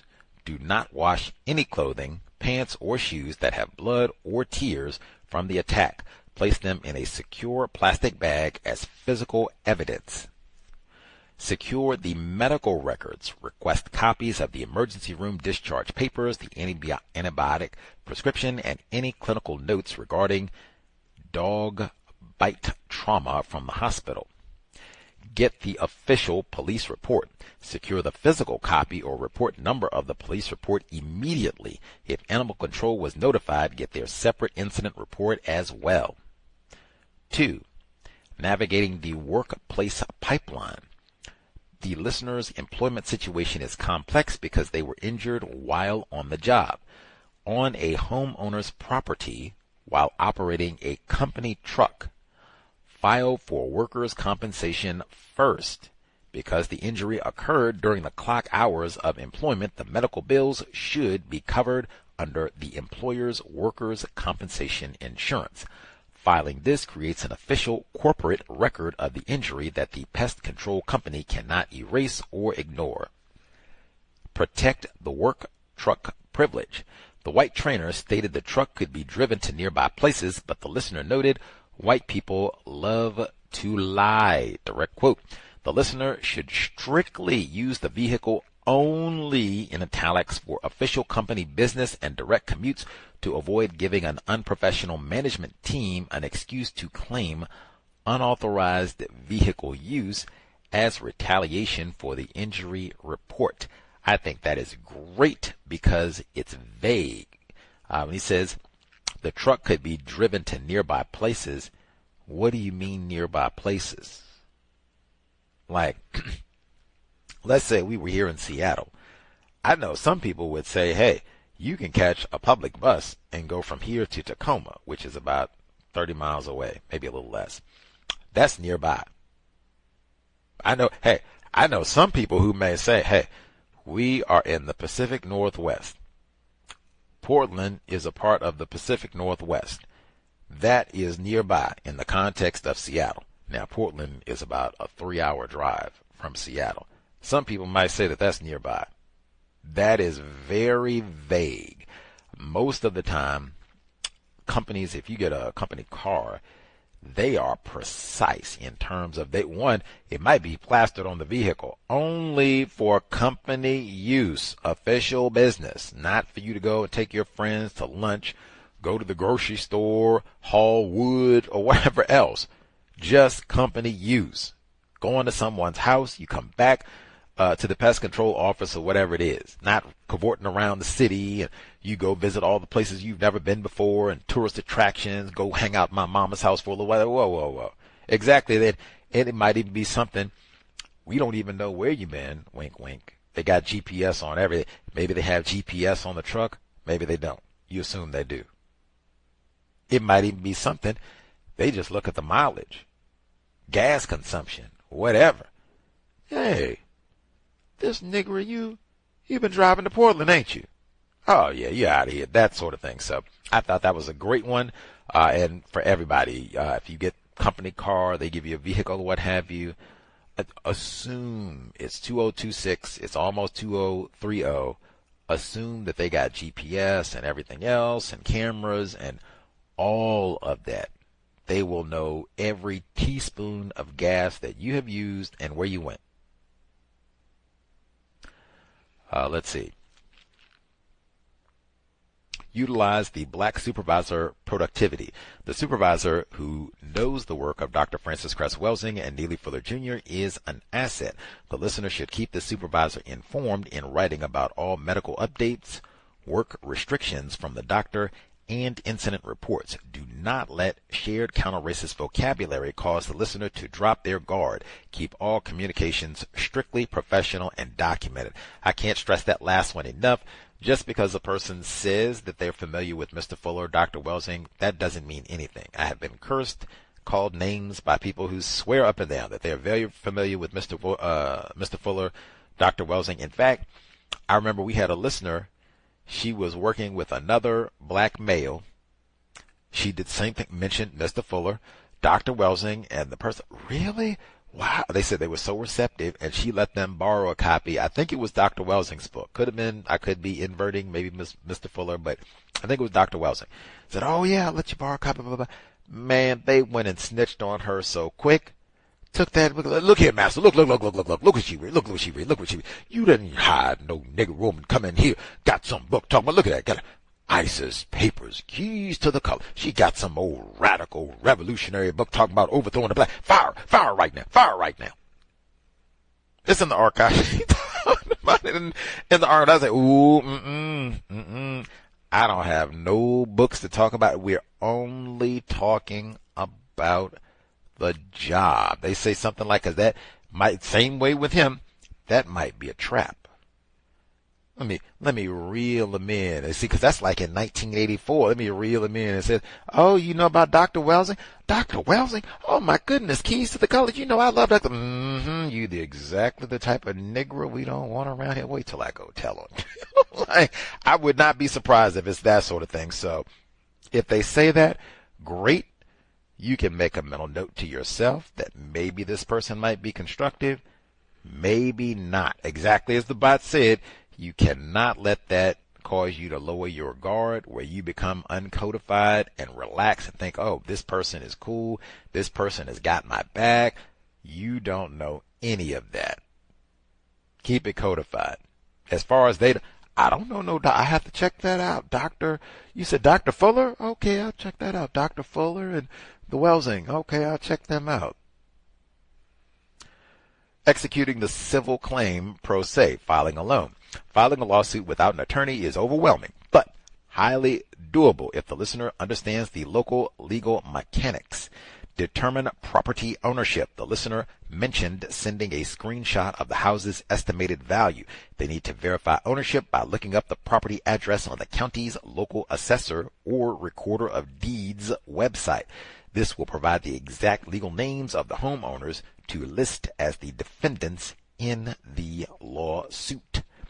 Understand strict liability versus one bite rules. The listener needs to check the dog bite laws for their specific state. Many states have strict liability laws for dog bites, meaning the owner is automatically responsible if their dog bites someone unprovoked on public property or lawfully on private property, like a pest control worker. Other states have a one bite rule where you must prove the owner knew the dog was dangerous. Target the homeowner's insurance in a civil dog bite claim. The target is almost always the homeowner's insurance policy. Once the claim is filed, the homeowners will be forced to turn the lawsuit over to their insurance company, which handles the financial payout. And all that from the bot in terms of suggestions to do. And the bot even had tips in terms of things to do if you work in a residence or wherever where a dog might be present, an animal, pest, snake, whatever. People have lots of critters. They gave a whole protocol. I posted it. You can check social media. Until Justice. I posted on all our social media sites. I'll share it repeatedly, put it on the blog, everything, so people can check it out. But anyone, even I guess if you're like an Uber driver or a postal carrier, because we have people who do deliveries, right? I remember that, people who were doing Uber and all that other stuff where you have to go on people's property, truck deliveries and such, victim in New Jersey, where you're going on their property and having to install something or drop something off or drop them off or whatever, but the dog might be able to come and be violent. Protocol, like, oh man, especially if you're going in the house. But either way, it gave the list. Let me see if I can pull it up. As I said, you could go check social media. It is right. Okay. So right there on social media, I posted earlier today, it's 4 steps. 4 steps. Residential animal safety and workplace violence prevention protocol. Code, if you will. Phase 1, because I asked the listener what would they do to kind of make sure this didn't happen again, and then I asked the same thing for the bot. Phase 1, the pre-arrival verification. The 15-minute call, confirm appointment and state safety requirement. Mandate restraint, require that pets are locked in separate room, crate before entry. Vehicle boundary, do not exit vehicle until resident confirms animal is secured. Phase 2, threshold assessment, entering the structure. Visual and audio scan, assess for danger through windows, door. Reject verbal guarantees, assume loose animals are a threat. Love that one. Reject verbal guarantees, assume loose animals are a threat. Oh, Fluffy just loves colored folks and he wouldn't bite a flea and he loved you. It's a white dog. He'll kill my whole family. It's a white dog. Refuse entry. Do not cross threshold if animal is loose. Stop service. I love it. Set a boundary. Firm boundary, like the code, so that this never happens. I don't care if you have a pet turtle, a pet tarantula, a pet koala bear, rabbit, snake, dog, whatever. I am not going to be chomped on. If you can't secure, I know you love Fluffy. I know Fluffy has never chomped on a black person before. Today is not going to be the first time. 3, situational awareness inside. Maintain escape routes. Always know the quickest path out. I think this should be the case, like the normal work environment, even if you're not at somebody's house. You should always know the quickest path out. I said that. Training. It might be, even if you worked at a facility for 10 years, you might not even know the quickest path out. There might be a door right behind you that you just don't know because you don't come in that way. It's got an alarm on it or whatever. Hey, where are all of the exits? You go in that house, that would be the first scan. Can I get to the door? Where is the beast supposed to be caged at? If they break from there, bam, I can get out right there and get back to the vehicle. Already scout that out. Listen for breaches. Check for sounds of confirmed animal escaping. Resident leads require resident to walk ahead to clear the path. Love that one too.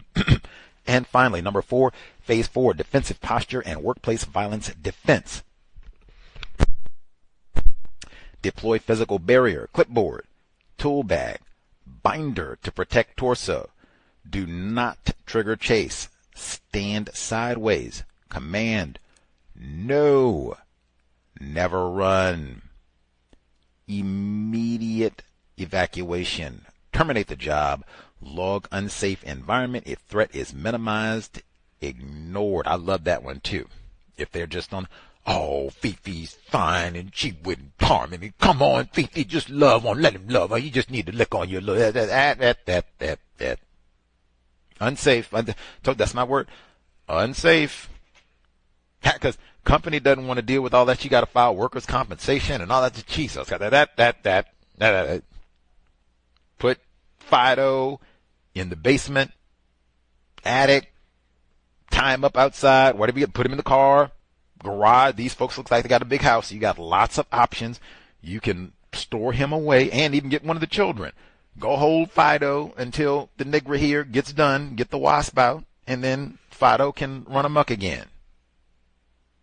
But anybody, you go to, and white or non-white, because there's a lot of irresponsible pet owners. There are lots of irresponsible pet owners, tons of them. Hear about that on the compensatory call-in. Anybody, you have to go on a person's property, in their house, yard, whatever, have an ironclad code to make sure that animal, that pet is not going to be a safety issue at all. And the moment it looks like that's it, and you can let them know, we might have to terminate this job if that animal is not contained. My safety is paramount. Animal is going to have to be restrained if I'm going to be able to complete this job. No uncertain terms, so that they know that this is the expectation. I want to be safe. You and your pets want to be safe, and you want to get this job done. Yes, you want to get these hornet nets out of your daughter's room. Yes. All right then. Safety first. pause there and I told you the canine was going to pop up a few times. Context of white supremacy. We'll give out the number again, see if other folks, if they have any experience, tips on minimizing violence in the workplace. I guess especially black on black violence in the workplace. The number again, 720-716-7300. The code 564-943 pound. Press star 61 if you would like to participate. We have other folks, if you have to go to someone's residence, if you have a code for how you make sure I'm not going to be bitten, let us know how you manage this situation before. This is something that we've talked about, like I said, because we have a lot of folks who do, a lot of non-white people, victims of racism, who their work requires them from time to time to go to a person's residence, and that can be a variety of hazards, including their pets. So mandatory that you have already a code in place. And that's when I know some people say, sometimes even myself, we have difficulty sticking to our own counter-racist codification. That's one in terms of the code for being in someone else's house on your job. You want to stick to that code. Like, wow, that is such a, they got the firearms right there and other white people right there and dogs. Man, that you could be in Jeffrey Dahmer's house, right? John Wayne Gacy's house, right?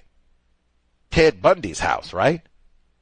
Man, I'm sorry, I'm being Mary Kay Letourneau. I need to pick a white, get some the white one I forgot in Canada, the Paul and Ken and Barbie killers in Canada. Make sure I get a white woman in there too.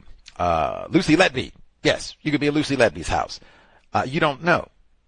You really have to talk about being alert, like, oh man, I have got to make sure I get out of here alive and in one piece. I have really got to be alert, paying attention, any threats, what could be, even the children could be an issue.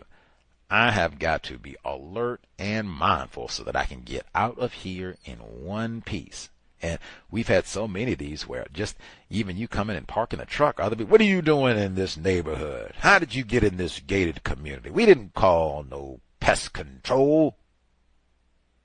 That type of a thing. Having a code for all of that, because it is so dangerous being in that sort of environment. Star 61 if other folks, if you have, experience, codification, any constructive tidbits, help out for non-white people having to be on the property. I'll give the update to this one just because there was a tidbit more. Let's see. The update. I've been very stressed. Duh, I would be too. And today experienced a road rage incident coming home from a usual suspect, a suspected racist. He brake checked me while I was in my work truck and I could hear my tires making noise trying not to hit him. I called the police, but when I called back for a checkup, they said they found him and did not arrest him. I called back to talk to the officer who I made the report with in the parking lot, and he said that the man said I was road raging and following him, even though this is the road I take to go home because my apartment complex is right here. Also told that to the officer. He was just making excuses for the man who brake checked me and being racist, and I honestly just hung up in his face. Just did not have the mental capacity to deal with a race soldier at the moment. Know the feeling.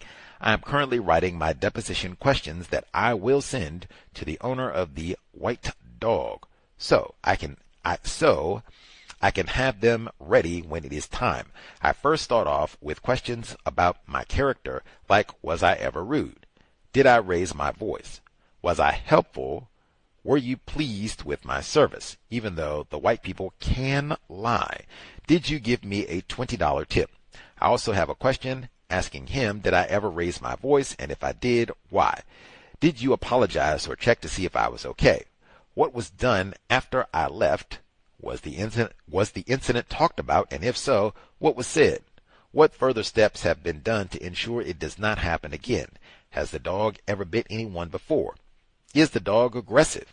Does the dog bark at people? Does the dog bark at black people? That's just Gus T's question. Might be ignorant.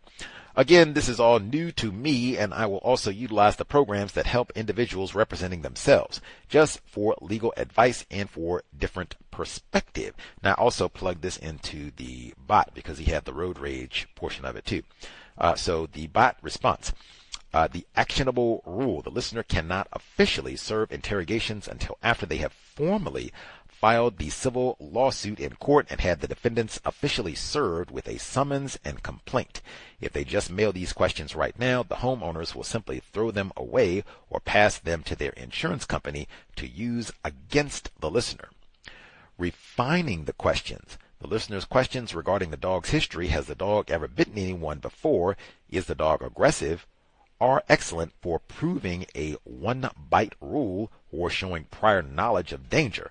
However, questions about their own character, was I polite, are less effective because, as the listener rightly noted, suspects love to lie. Instead, they should ask for objective facts. Identify all persons present in the room during the incident. Deconstructing the road rage and race soldier response. The road rage incident exposes a massive operational vulnerability for the listener while driving the company work truck. The work truck trap. The listener is driving a branded corporate vehicle. If a racist suspect reports them for following too closely or road raging, that complaint goes straight to the pest control company's management. Unprofessional management will use a police report or a citizen complaint as an immediate excuse to fire a black employee, strip away vehicle privileges, or deny workers' compensation claim.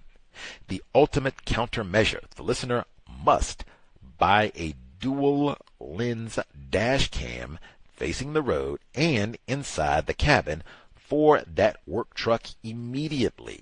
In a system driven by deception, video evidence is the only thing that neutralizes a conflicting verbal report from a suspect and a biased racist police officer. The phone hanging up on the police officer was an emotional reaction due to mental exhaustion. While understandable, it leaves the officer's written report completely one-sided. The listener must follow up calmly via email or a written statement to ensure their version of the events is officially attached to that police report number for their own corporate protection. I thought the suggestion about the camera was particularly superb.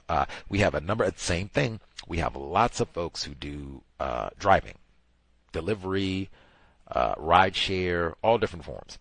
And a number of them, Nick Over the Road, have talked about, oh man, mandatory. Got to have that body camera or some means of recording. You never know. People come and they say things to you. They accuse you of everything under the sun. Got to have that camera so you have your own bit of evidence. This is what happened. This is what I said. This is what I did not say. Getting all of that recorded is so beneficial when these types of situations happen in terms of what you did, what you said. We don't have to do any he said, she said. Bam. Video is right here. So that might be something. Get that dash cam, dual vision dash cam so they can see the inside of the cabin, what you're up to, and then what's happening outside, people, that are driving around you and such. Might be worth the investment. I know a number of listeners have talked about getting those cameras for their drive as well, and it being superb. So we'll see. Let's see. We got one other update, but I'll get back to that one. Again, if we have folks, if they have any, driving component experience in terms of your recommendation in that type of situation, do you have experience with the camera? Did that help Did that minimize some of the problems when people saw you had a camera pointed right at them? So all this is going to be captured and can be reported. It's not going to be he said, she said. There'll be a clear HD record of exactly what took place. And or if we have folks who have tips about the dog chomp situation and how best to deal with that, let us know. *61. Let's see. Other folks who dialed in with a hand up. Bay Area Mom should be with us. Bay Area Mom. Can I be heard? Yes, ma'am. Greetings to you. I didn't hear the dog. I just, my life's a movie. So I just realized, it's Thursday. So I didn't hear about the dog bite. But I do sometimes do drive things, but I think a camera would be a good idea. One caller that used to call in, they would have one on them at all times, and I always keep that in the back of my head, too, because I think that's neat. So now that you've brought it up again in some form, I think I'm going to invest in one because I am around, out and about, and I think if I had some kind of recording device versus me, let me get out my phone and all of that, it would be different. So that's my response to that. I don't know about the dogs. Can you elaborate? Is it okay for you to elaborate a little about whatever with the dog? Well, we had two of them from two different listeners. The most recent, he's doing pest control in a white person's house, and they had a canine of some sort. And as he's trying to remove the wasp nest, the terrier got loose and took a chunk out of him, and so he's filing a civil suit and filed a police report and all the rest of it. We're just talking about the importance of having a code if you're in someone's residence, if they have a pet or other dangers. Very important to maintain your safety in that's their home turf, so you'll have lots of dangers beyond just the pets, which can be formidable. Even the tiny dogs, they can be super dangerous, might be rabid or whatever else. Okay, I agree with that. I think that was good that he did just that, file a report and did a civil case. I think I would do that too. They could have put that dog up too. I think I would request, if I have to deal with dogs, if they could put them away at least first. So then when they do fight at me and say, they don't bite, they've never da-da-da-da-da, and it happens, I can also state that I requested for you to put him in them in a different area. So that's my take on what you just stated. And thank you. For sure. I too said the police report. Big fan.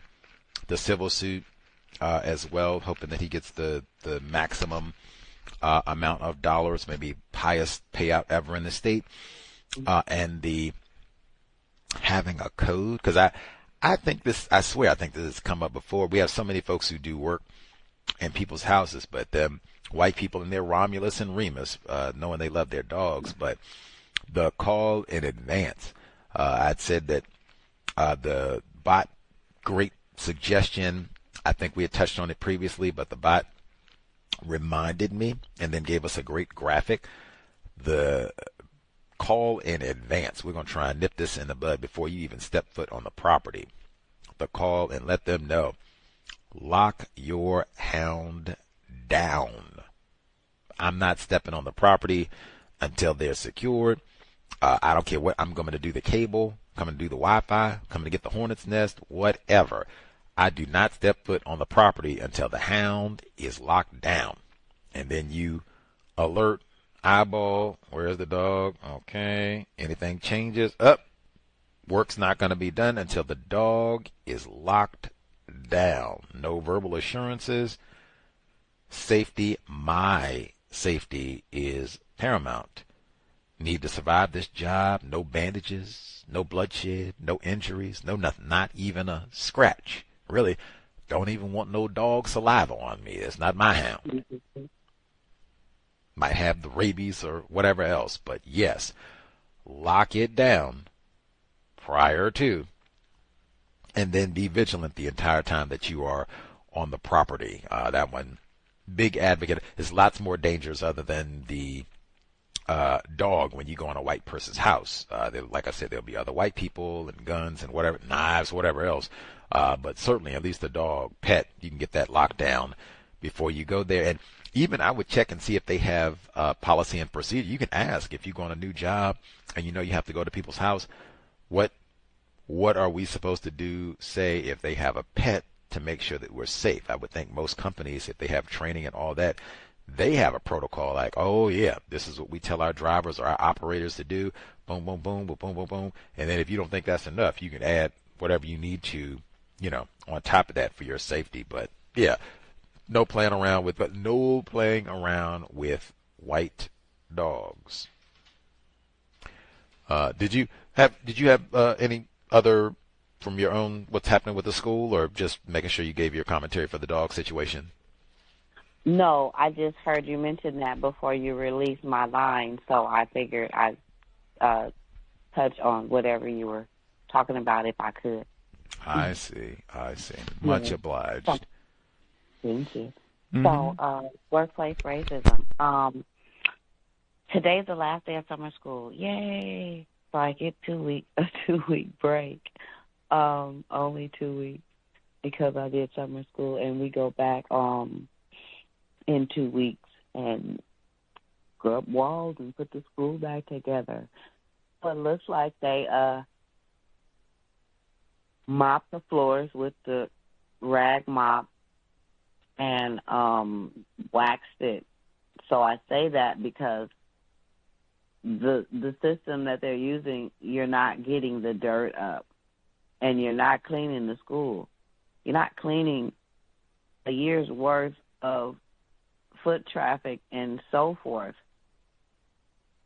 with a rag mop. But I was only fussing about it because when I came in today, or maybe it was yesterday, the floor was shiny. But it's shiny dirt because it wasn't stripped. And maybe because I'm a custodian, I'm just I don't know what it is, but I'm very particular on how stuff should be, especially cleanliness. Especially in the summer, I'm very offended that there's nobody working in the summer.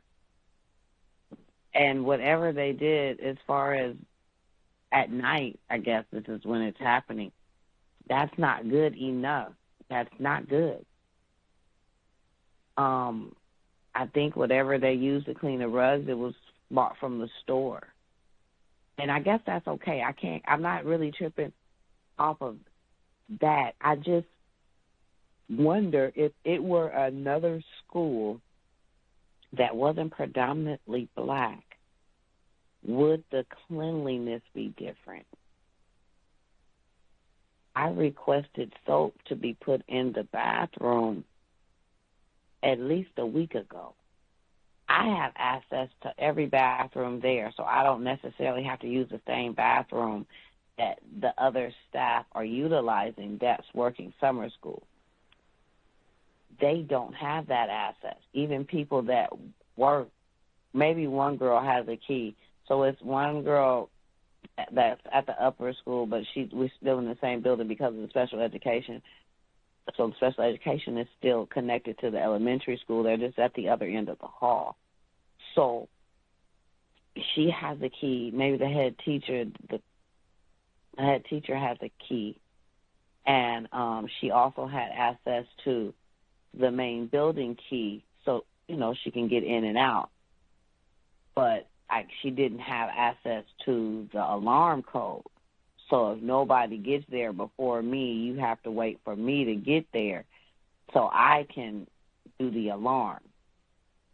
So that's what had been happening. And then when she went on her trip, I had the actual key, so I would just get there a little early. So whatever those kids that were coming, or the children that were coming, so they could just be inside instead of outside. So the tissue wasn't replenished either. So I saw somebody today walking with a roll of tissue on the in my peripheral, and I thought I was like, oh, see, never mind. And then when I went in the bathroom,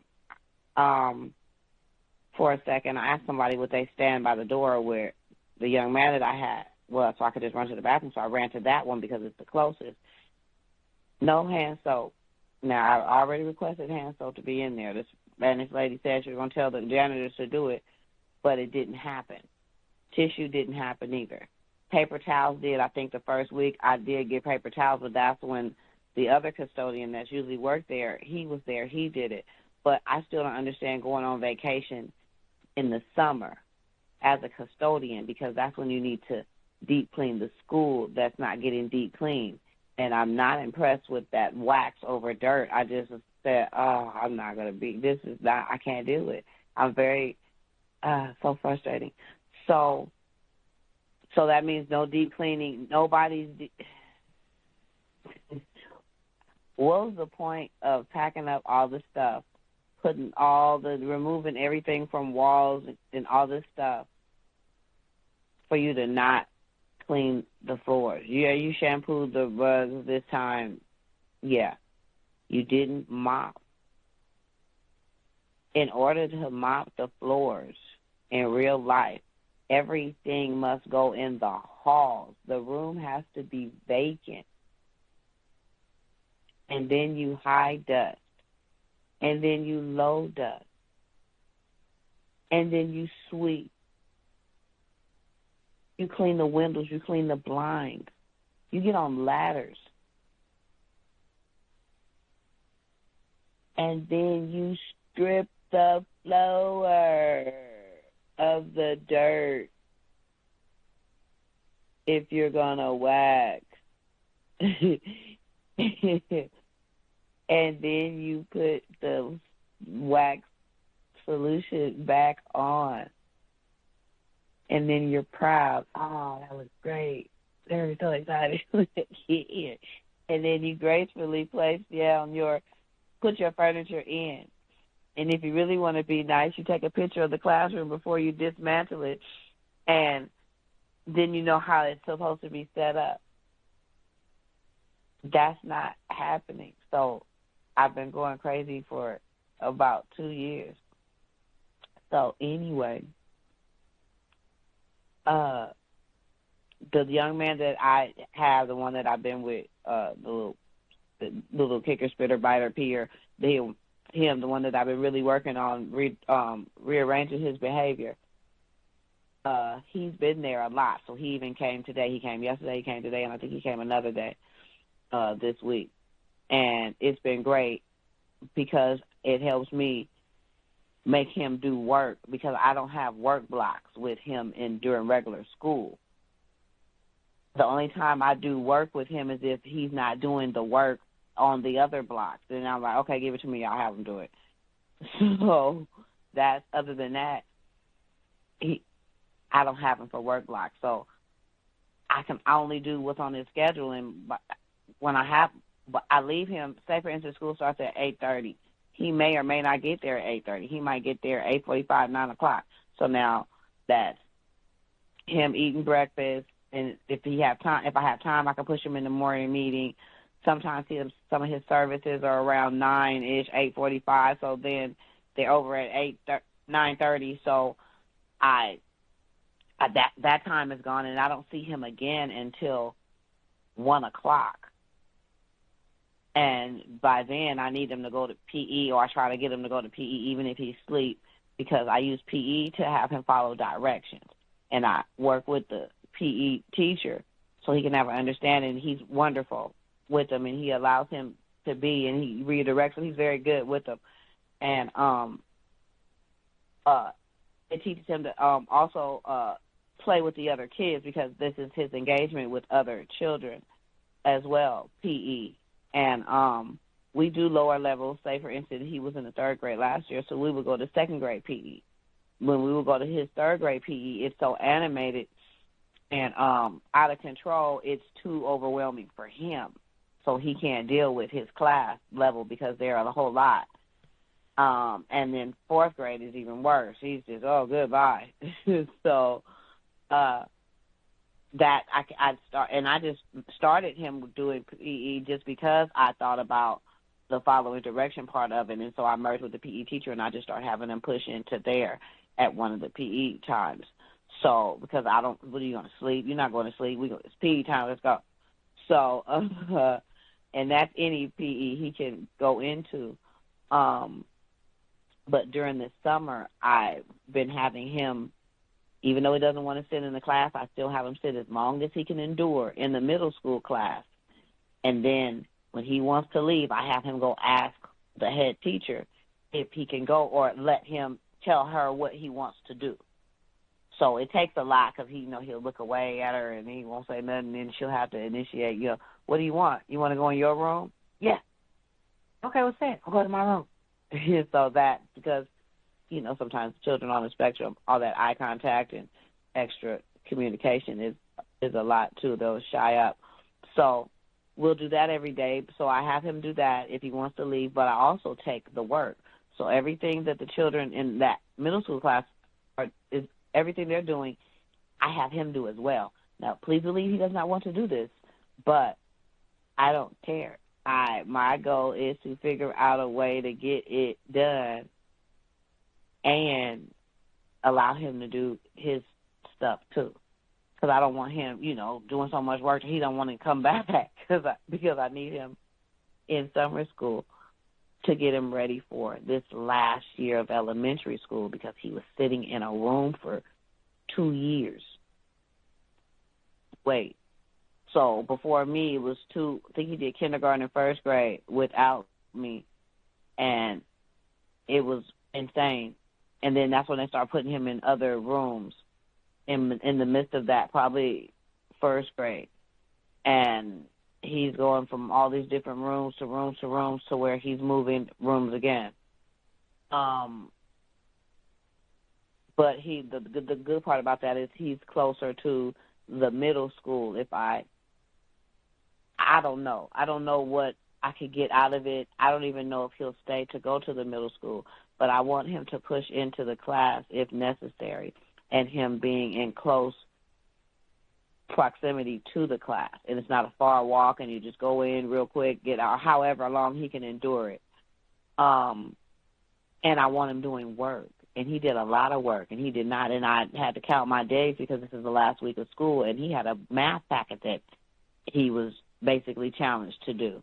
And, hey, challenge accepted. So I had him do a whole lot of pages because he's missed some days and some sometimes I don't want to tussle about too much work because I'm having him do a whole lot of work. It's a lot of comprehension work.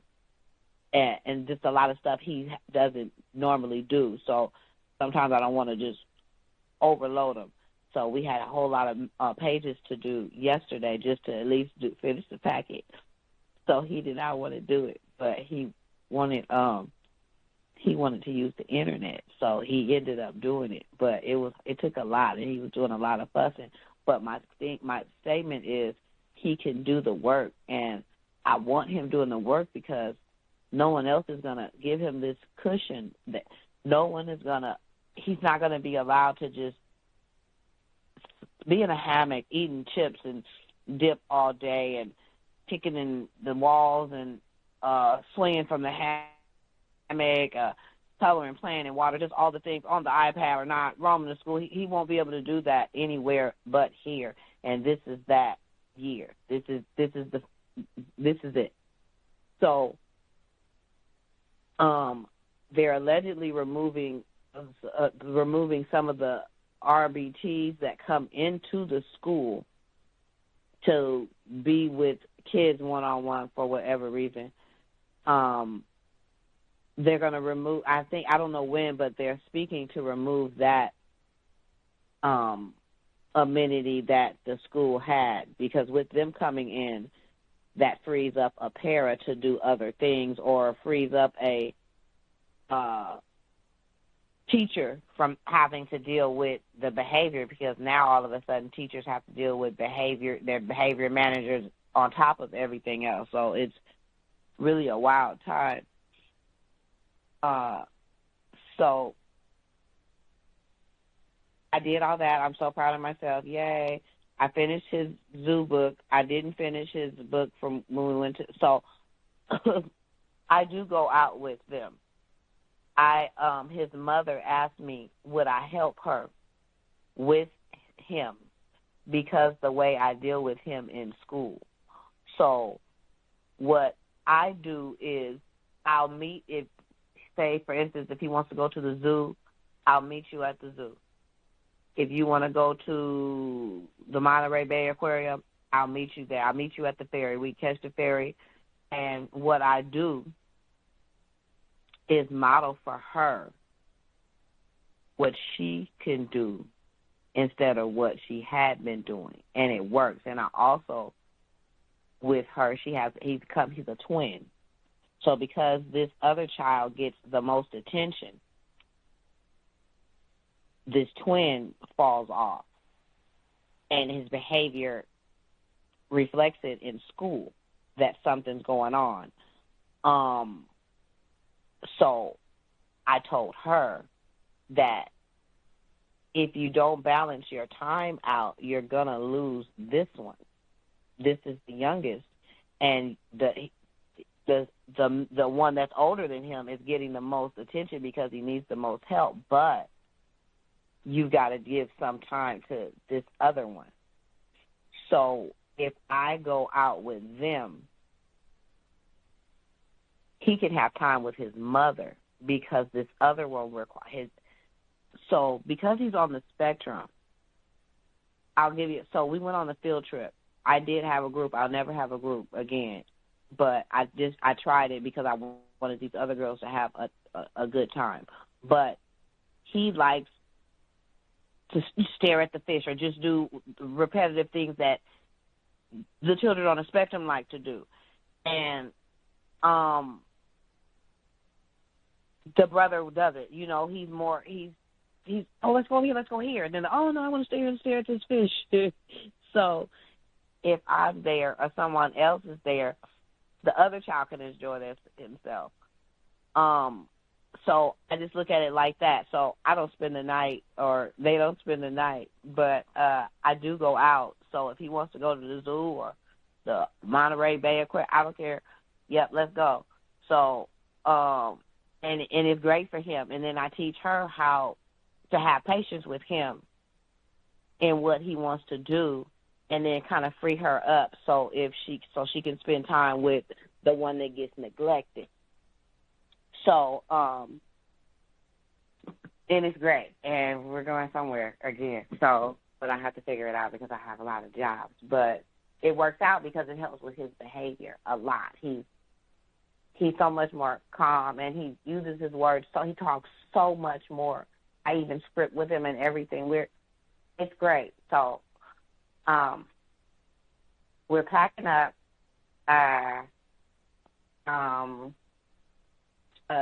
I'm packing his room up as well while he's doing, because it's a chill day. And so I think only one kid came with his brother. So I didn't have him do anything. Just here, live your life. I packed his room up because he's moving. I go put him in the car when it's time to leave. I turn in my keys because I don't want their keys. It's not that serious. So I'll just get my keys when I come back in 2 weeks. So I turn in my keys. The big white lady was sitting downstairs talking to the reception, the lady that's in the front office, and they're just talking. So I was like, okay, good. Since y'all here, I'm gonna knock on the door when I come back after I take the child to the car. So that's what I did. And so they're just talking, and I listening to whatever they're talking about for a minute. And then I turned in my key. So the lady said something about, I still got my key. I said, you didn't turn in the key? She said, no. And then just the lady said, where's the key? Okay, give it here. So she got the key. So when we were leaving out to go to the car in the parking lot, she said, why did you say something about the key? I said, where key? The key. Why did you say something about the key? I said, because it's time to turn the keys in. You wanted the key? I wanted to keep the key. So this key is the key, the main key to, now keep in mind, this lady is at the big kid school, the middle school. She's just at the end of the hall, but she just goes down the stairs and go out the back door, and she has access to the whole middle school. She does not need the key, the main key to the school. And I see that's why that man was trying to give me the key, but the white principal wanted to give her the key, and I get it, but she didn't want to give back the key. So anyway, and there's another key on there that opens the chain, because there's chains, and the chains kind of lead to the upper school. But you don't need that key. And in real life, silly, you could have went and made a copy of the key if you was just that desperate for the key. I don't know why you want to just sneak and forget to give the key. So, and even with that, what, you really questioning me about the key? So I was like, oh, I didn't know you wanted the key. Because who knew you wanted the key? That's so silly. And then the lady said, well, if you want one of these keys, you can just be in, I forgot what position, I forgot what position she could have, but it's with the district, and then she can have a key, regional. So then she can have a key. So she, I'm going to do that. So there you go, if you want a key. But I just thought that was so white of her too. That was interesting. Maybe that's why she slums around too, to befriend the people that aren't white and seem cool, and then do the slipperoo and take and keep stuff that you want, and then you have access to it, and it's like, oh, I got this. So I don't know, but I just thought that was interesting, and now she's probably mad at me because I snitched on her, and I didn't. I just asked if she said she had the key. She didn't give her key back. I was like, you still got the key to the school? Because you don't even have the alarm call. Why do you need... Anyway, thank you for taking my call. She said she's going to get that too. That's next on the list. I'm going to get the alarm code too. Don't worry. Got that key and alarm code to have your meddling Negroes in my business. Now I got to start all over again. Much obliged, Bay Area mom, trying to get clean school out in the Bay Area. She said that she made the request for soap, toilet tissue, paper towels. They still don't have soap or toilet tissue.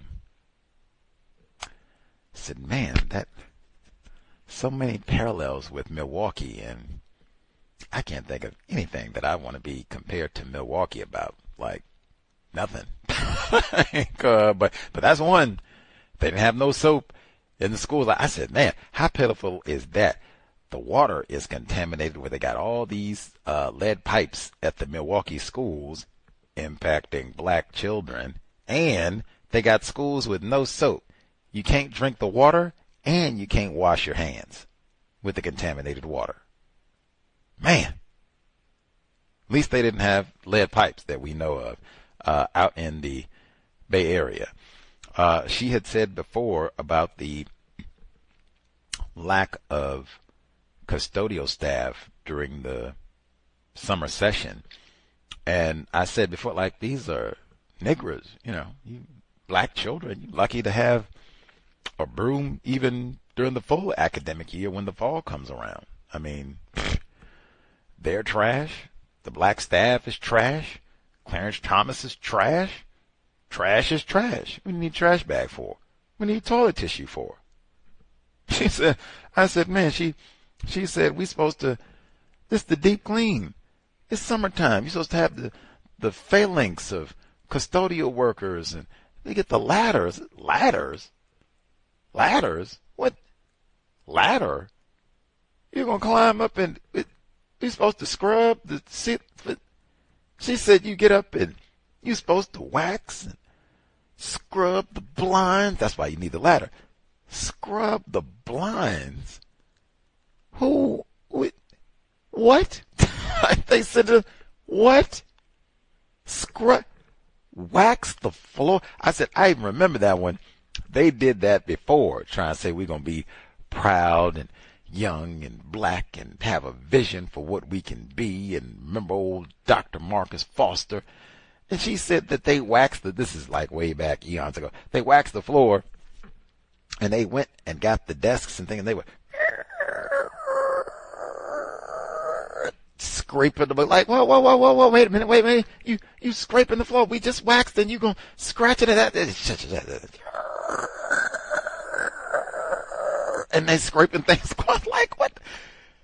Gracefully put the desk back after we waxed the floor. What? Do you think this is the San Francisco Museum of Modern Art? Do you think this is UC Berkeley? Do you think this is the University of San Francisco? What? Like, what? We don't care about little Devontae and with juvenile delinquents eating ham biscuits all the, but clean the blinds. What is it? Gracefully put the desk back down and take the pictures so your chest can fill with dignity and pride and having it. What? We don't. What? I think that's what that's. Did you hear get alone? Where did you get her from? The ladders. You lost me with the ladders. Where? Who? She said ladders for the. Come on. She said the little fella that she's been working with, kicker, spitter, biter. I said, hey, we are going to work. You're not going to mess around and just do nothing. Play on the iPad all day long and not do any learning at school. We're not going to do that. We're going to do, hey, use your words to ask for what you need so you can do a better job of transitioning. Now, again, hey, I thought you got all these folks with degrees and PhDs, thousands of dollars spent. They're supposed to be coming up with these amazing plans to get some of these children prepped so they can get to middle school, read a little bit better, stay in school, not be in the sensory deprivation room, eating Hawaiian sweet rolls and potato chips. Like, come on. That's embarrassing. Yeah, she's the only one Bay Area mom trying to see if we can, not mess around and waste all this time. Let's use your words. Let's do something in an academic setting.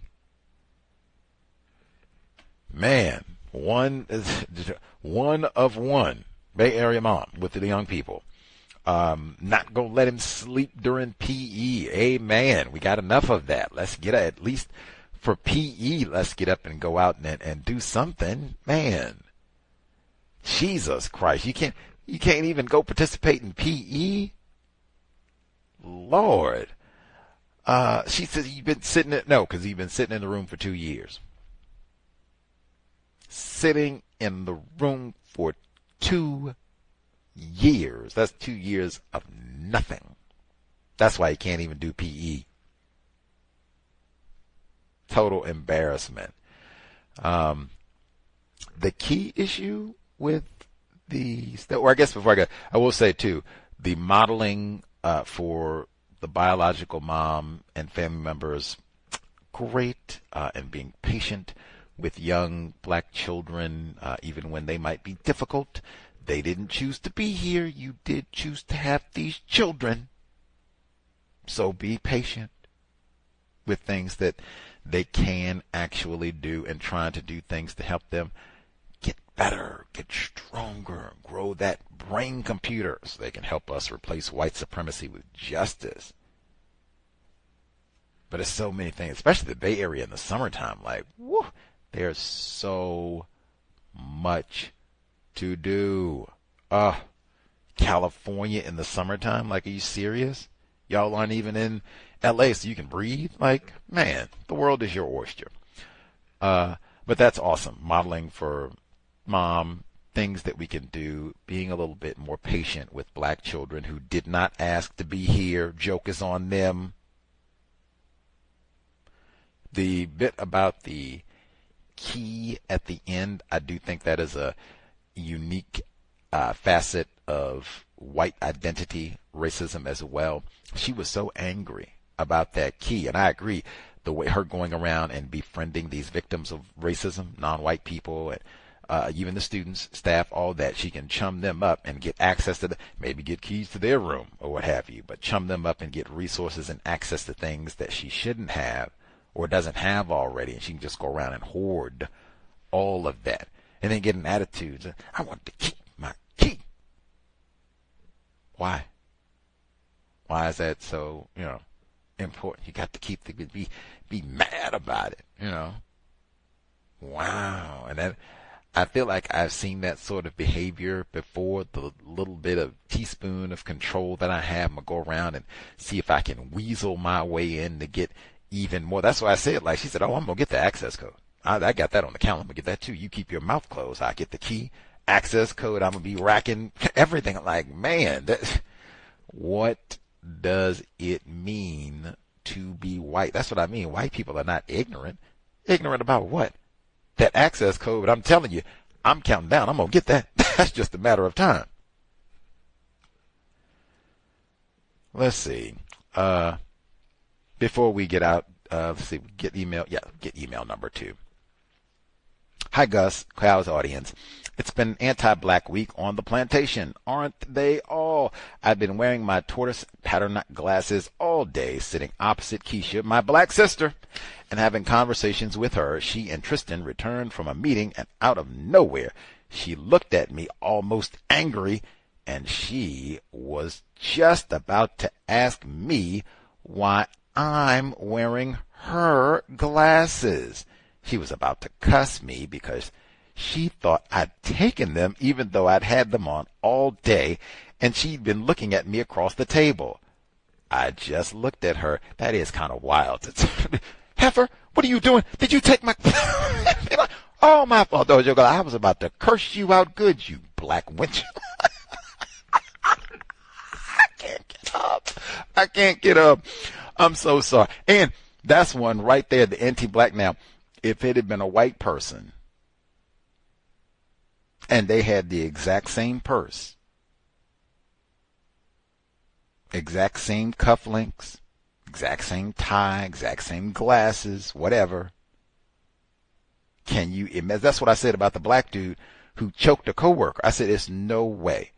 It is no way he came and choked out Taylor Swift because she got the promotion and he didn't. He choked out a black person, a black female, no less. Because, no. I pay out, I put $100 down. I will pay out. If he did choke out a white woman, I will pay out. I was wrong. I'm a sucker. But I don't think so. Just like, I don't think she would have came out if it had been a white woman and she had on the tortoise glass. You white hussy. You better put my bifocals up. Put them down right. I will smack you upside your cracker head. Who do you think you... Oh, Lord, Helen, my fault. I was about to get on your white behind. You know I don't play people touching my property now. Woo, let me get myself together. Can you imagine? Can you imagine? Come on. Woo! I cannot say enough. Composure. Now, I know for a lot of us, particularly if it's someone that I don't have the best rapport with and they come out with something, you're accusing me of stealing your glasses and then you're going to curse me out. Oh, my God. I'm sorry. You're going to come and accuse me of stealing your glasses and then curse me in public at work. You see what I mean about black culture? Do you see? She said her black sister. Do you see what I mean about black culture? That's black culture. Worldwide. That is black. I'm black and I'm proud. Juneteenth, we just had it. I humbly submit, we only behave that way to other black people. I don't care if they got 8 black grandparents born in Kenya, 8 black grandparents born in Mississippi, 8 black grandparents born in the Congo, Kinshasa. It doesn't matter. We don't behave like that with white people. Dare I say, had this been a South Korean, had this been Indian, Latino, everybody, hey, let me get non-Hispanic Latino. Let's say Brazil. It would not have been. Whoa. Lee, what are you doing? You chopstick slant. Would you did my glass? Oh, wait a minute. Oh, I'm so sorry, Lee. Man, I was about to go to town on your fortune cookie eating. You know I don't play around with no property. My fault. I'm sorry. I'm going to get it together. My fault. I'm going to do better. Sorry, it's been stressful. I'm gonna sit down. It's hot over here. What? Nope. That is black. That's why we got all these shootings and pow. What you said about pow. I was looking. I knew they were gonna be looking for me. That's what he said at the McDonald's. I knew they were gonna be looking for me because they said I took their glasses too. Black and I'm proud. But bravo, she did not fall into black conflict, Negro culture. And you don't talk to me that way. Who do you think you are? I will smack you upside your head. We just had Juneteenth. I'm black and I'm proud. You don't talk to me that way. She didn't do it. She didn't say a word. Brilliant. A+. I say that nothing about counter racism matters if you go and curse them out at that point or jump up and down. F. Doesn't matter. You don't have to say, and she didn't ask no question. She just, I was about to curse you. Where's my pen at? Curse me good. Accused of stealing the tortoise glasses. July 2nd, FIFA tournament, ruined day. Whoa! Black sister, continuing.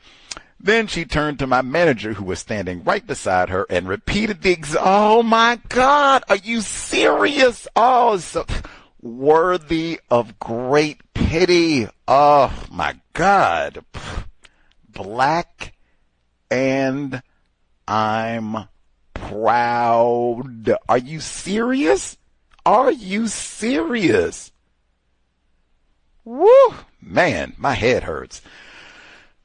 Repeat the exact same accusation to him, including her. Are you serious?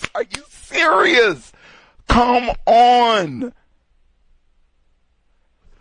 Woo! Man, my head hurts. I cannot imagine a white person has, you think, stolen my glasses or purse or whatever. I'm wrong. I'm about to curse you out. Oh, you did. Oh, okay. Oh, hey, Mr. Johnson, come here. Look, I thought that white wench over there and stole my glasses again. I was going to curse her out to the... But then I realized they weren't my glasses. But I got it together and I'm calm now. But boy, I was about to get on her pale behind like something you ain't never seen before. Are you serious? Black and I'm proud.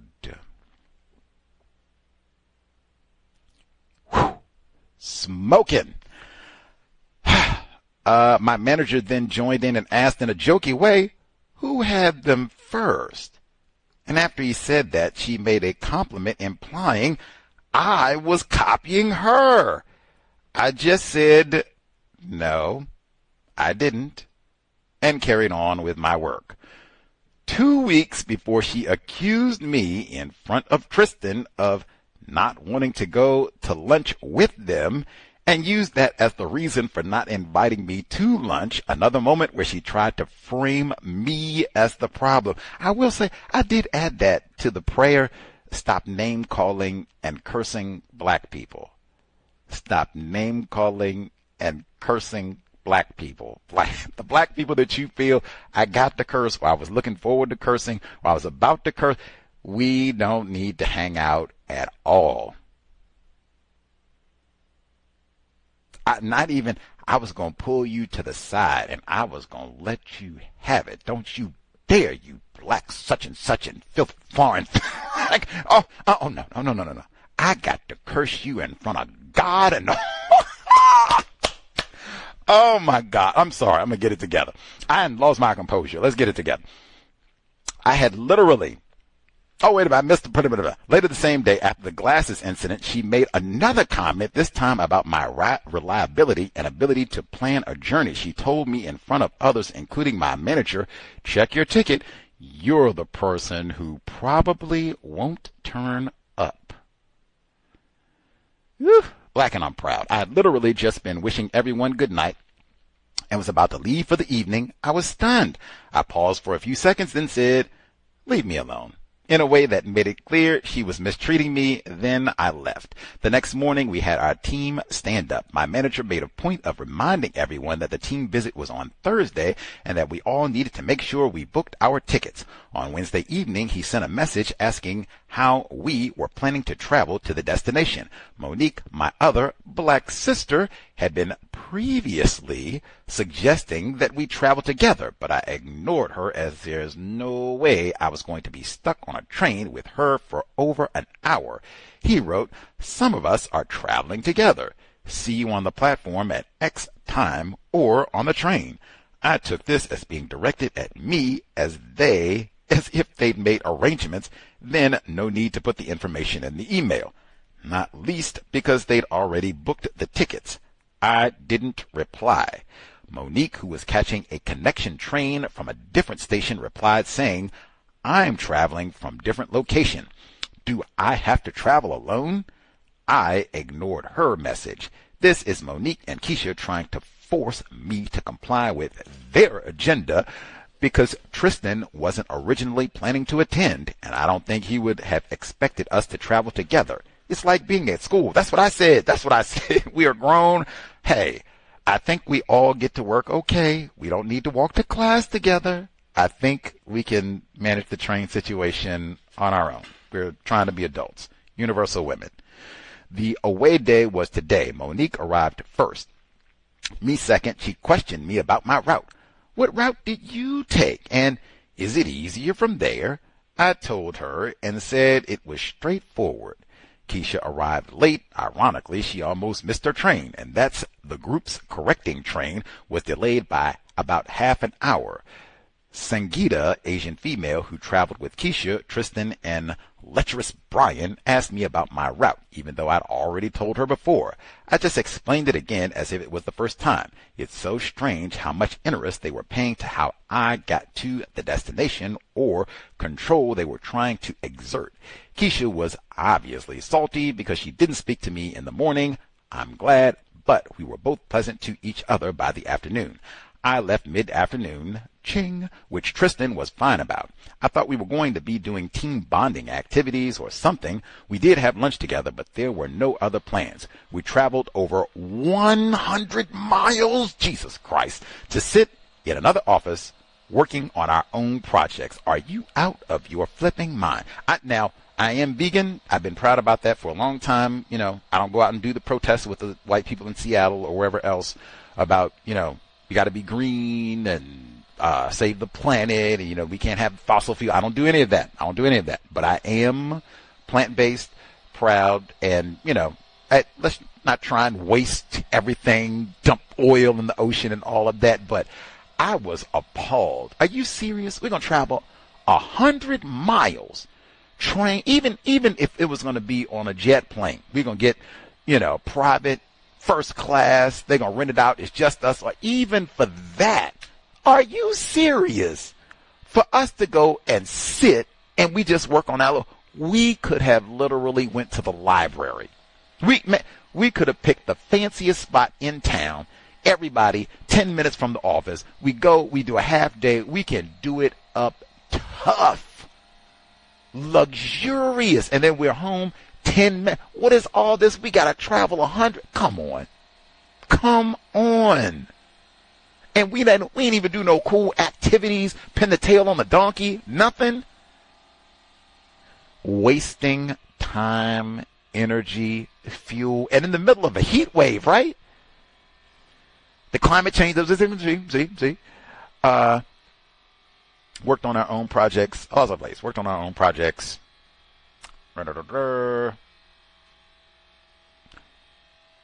Okay. I was seething inside. Luckily, I had brought a report to read because I didn't bring a laptop. I have one for the office and one for home because of my back problems. There's the gold bricking. She got the fake back problem, remember? So I didn't bring one. Plus, when we do team building sessions, we don't bring laptops. On the way to the station, I realized I dropped my temporary pass. Raj, non-white Asian male, had organized them and had called me because he realized I needed to return it. He was already back at the office and went to speak to security. He then called me to say Monique had found it earlier. We all went to the cafe together, which is when I must have dropped it. She picked it up because she knew it could only be one of our group that it belonged to, but she didn't say anything at the time. And honestly, the fact that she didn't mention it strongly suggests she knew I dropped it. The building has high security. You need a pass to get back in, so she would have known I'd be stuck without it. And she was with Keisha at the time, so I'm sure she was in on it. I'm the only person in the group she would have pulled that stunt on. Whatever she was planning fell flat because I didn't need to return to the building. There's another white girl in the team who didn't attend because it was too far. Duh. That's what I said. Whatever excuse she used, I'm with her next time. Yeah, me and Becky, we can't. We got dental appointments and yeah. We're green. We're protesting. It's too far. We got to save the sea lions and yeah, we just can't do it. Monique mentioned today that the next trip is to the city where the white girl lives. What? As it's only fair? What? Why do we have to go to her house? What? I'm not going. If that white girl doesn't have to travel 4 hours, then I'm not, and I have a legitimate excuse. She got the back problem. She's gold bricking. See, she's gonna bring up the back like she faking with the ankle before. See, making up excuses. That's why black supervisor. Let me see the X-rays. I'll evaluate myself. I'm gonna go get my dog. Let me see the ankle because I don't believe no back and ankle and you making all this up to get special Negro chair privileges and things. I don't go with all the back pain. Much obliged. I'm sorry for laughing so much, but wow, that was a bit more anti-blackness than I was prepared for. I'm fixing to curse you out in front of God and everyone because I thought you stole my glasses, but you didn't. But I just want you to know I was going to curse your black behind out good for putting your filthy Negro paws on my glasses. Let me tell everybody else what I was going to say. I'm black and I'm proud. I'm sorry. We will be here tomorrow for Lion. Michelle, that's what I'd expect from Michelle Alexander to do something like that.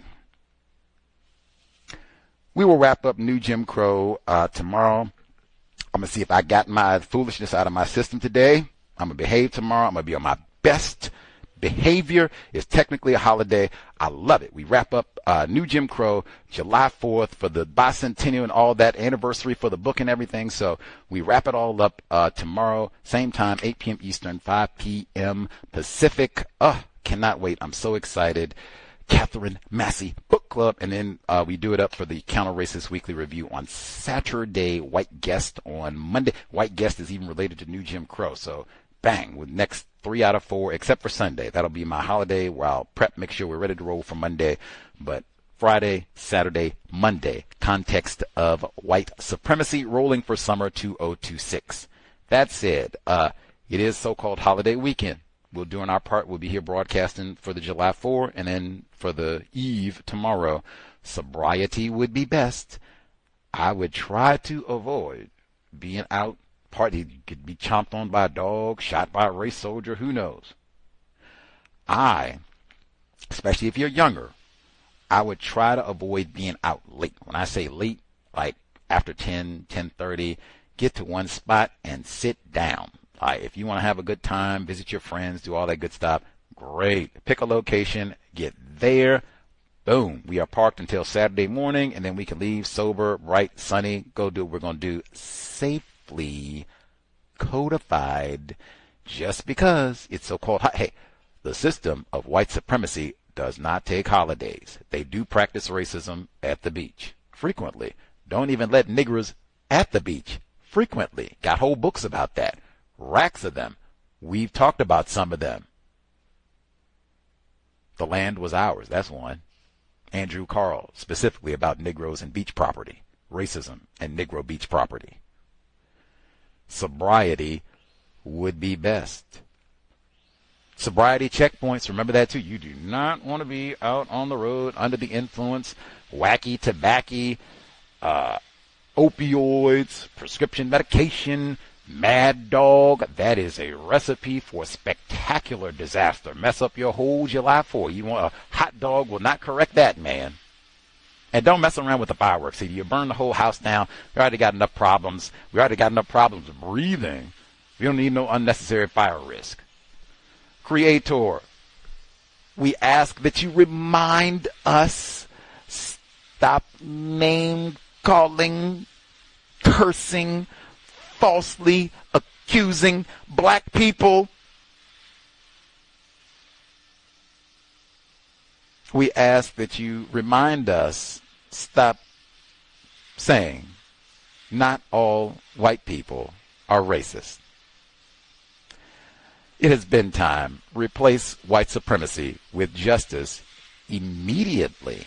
Cow signing out. Thanks all for tuning in. Nigga, you so brainwashed. I'm a victim, brother. Problem. You're a victim.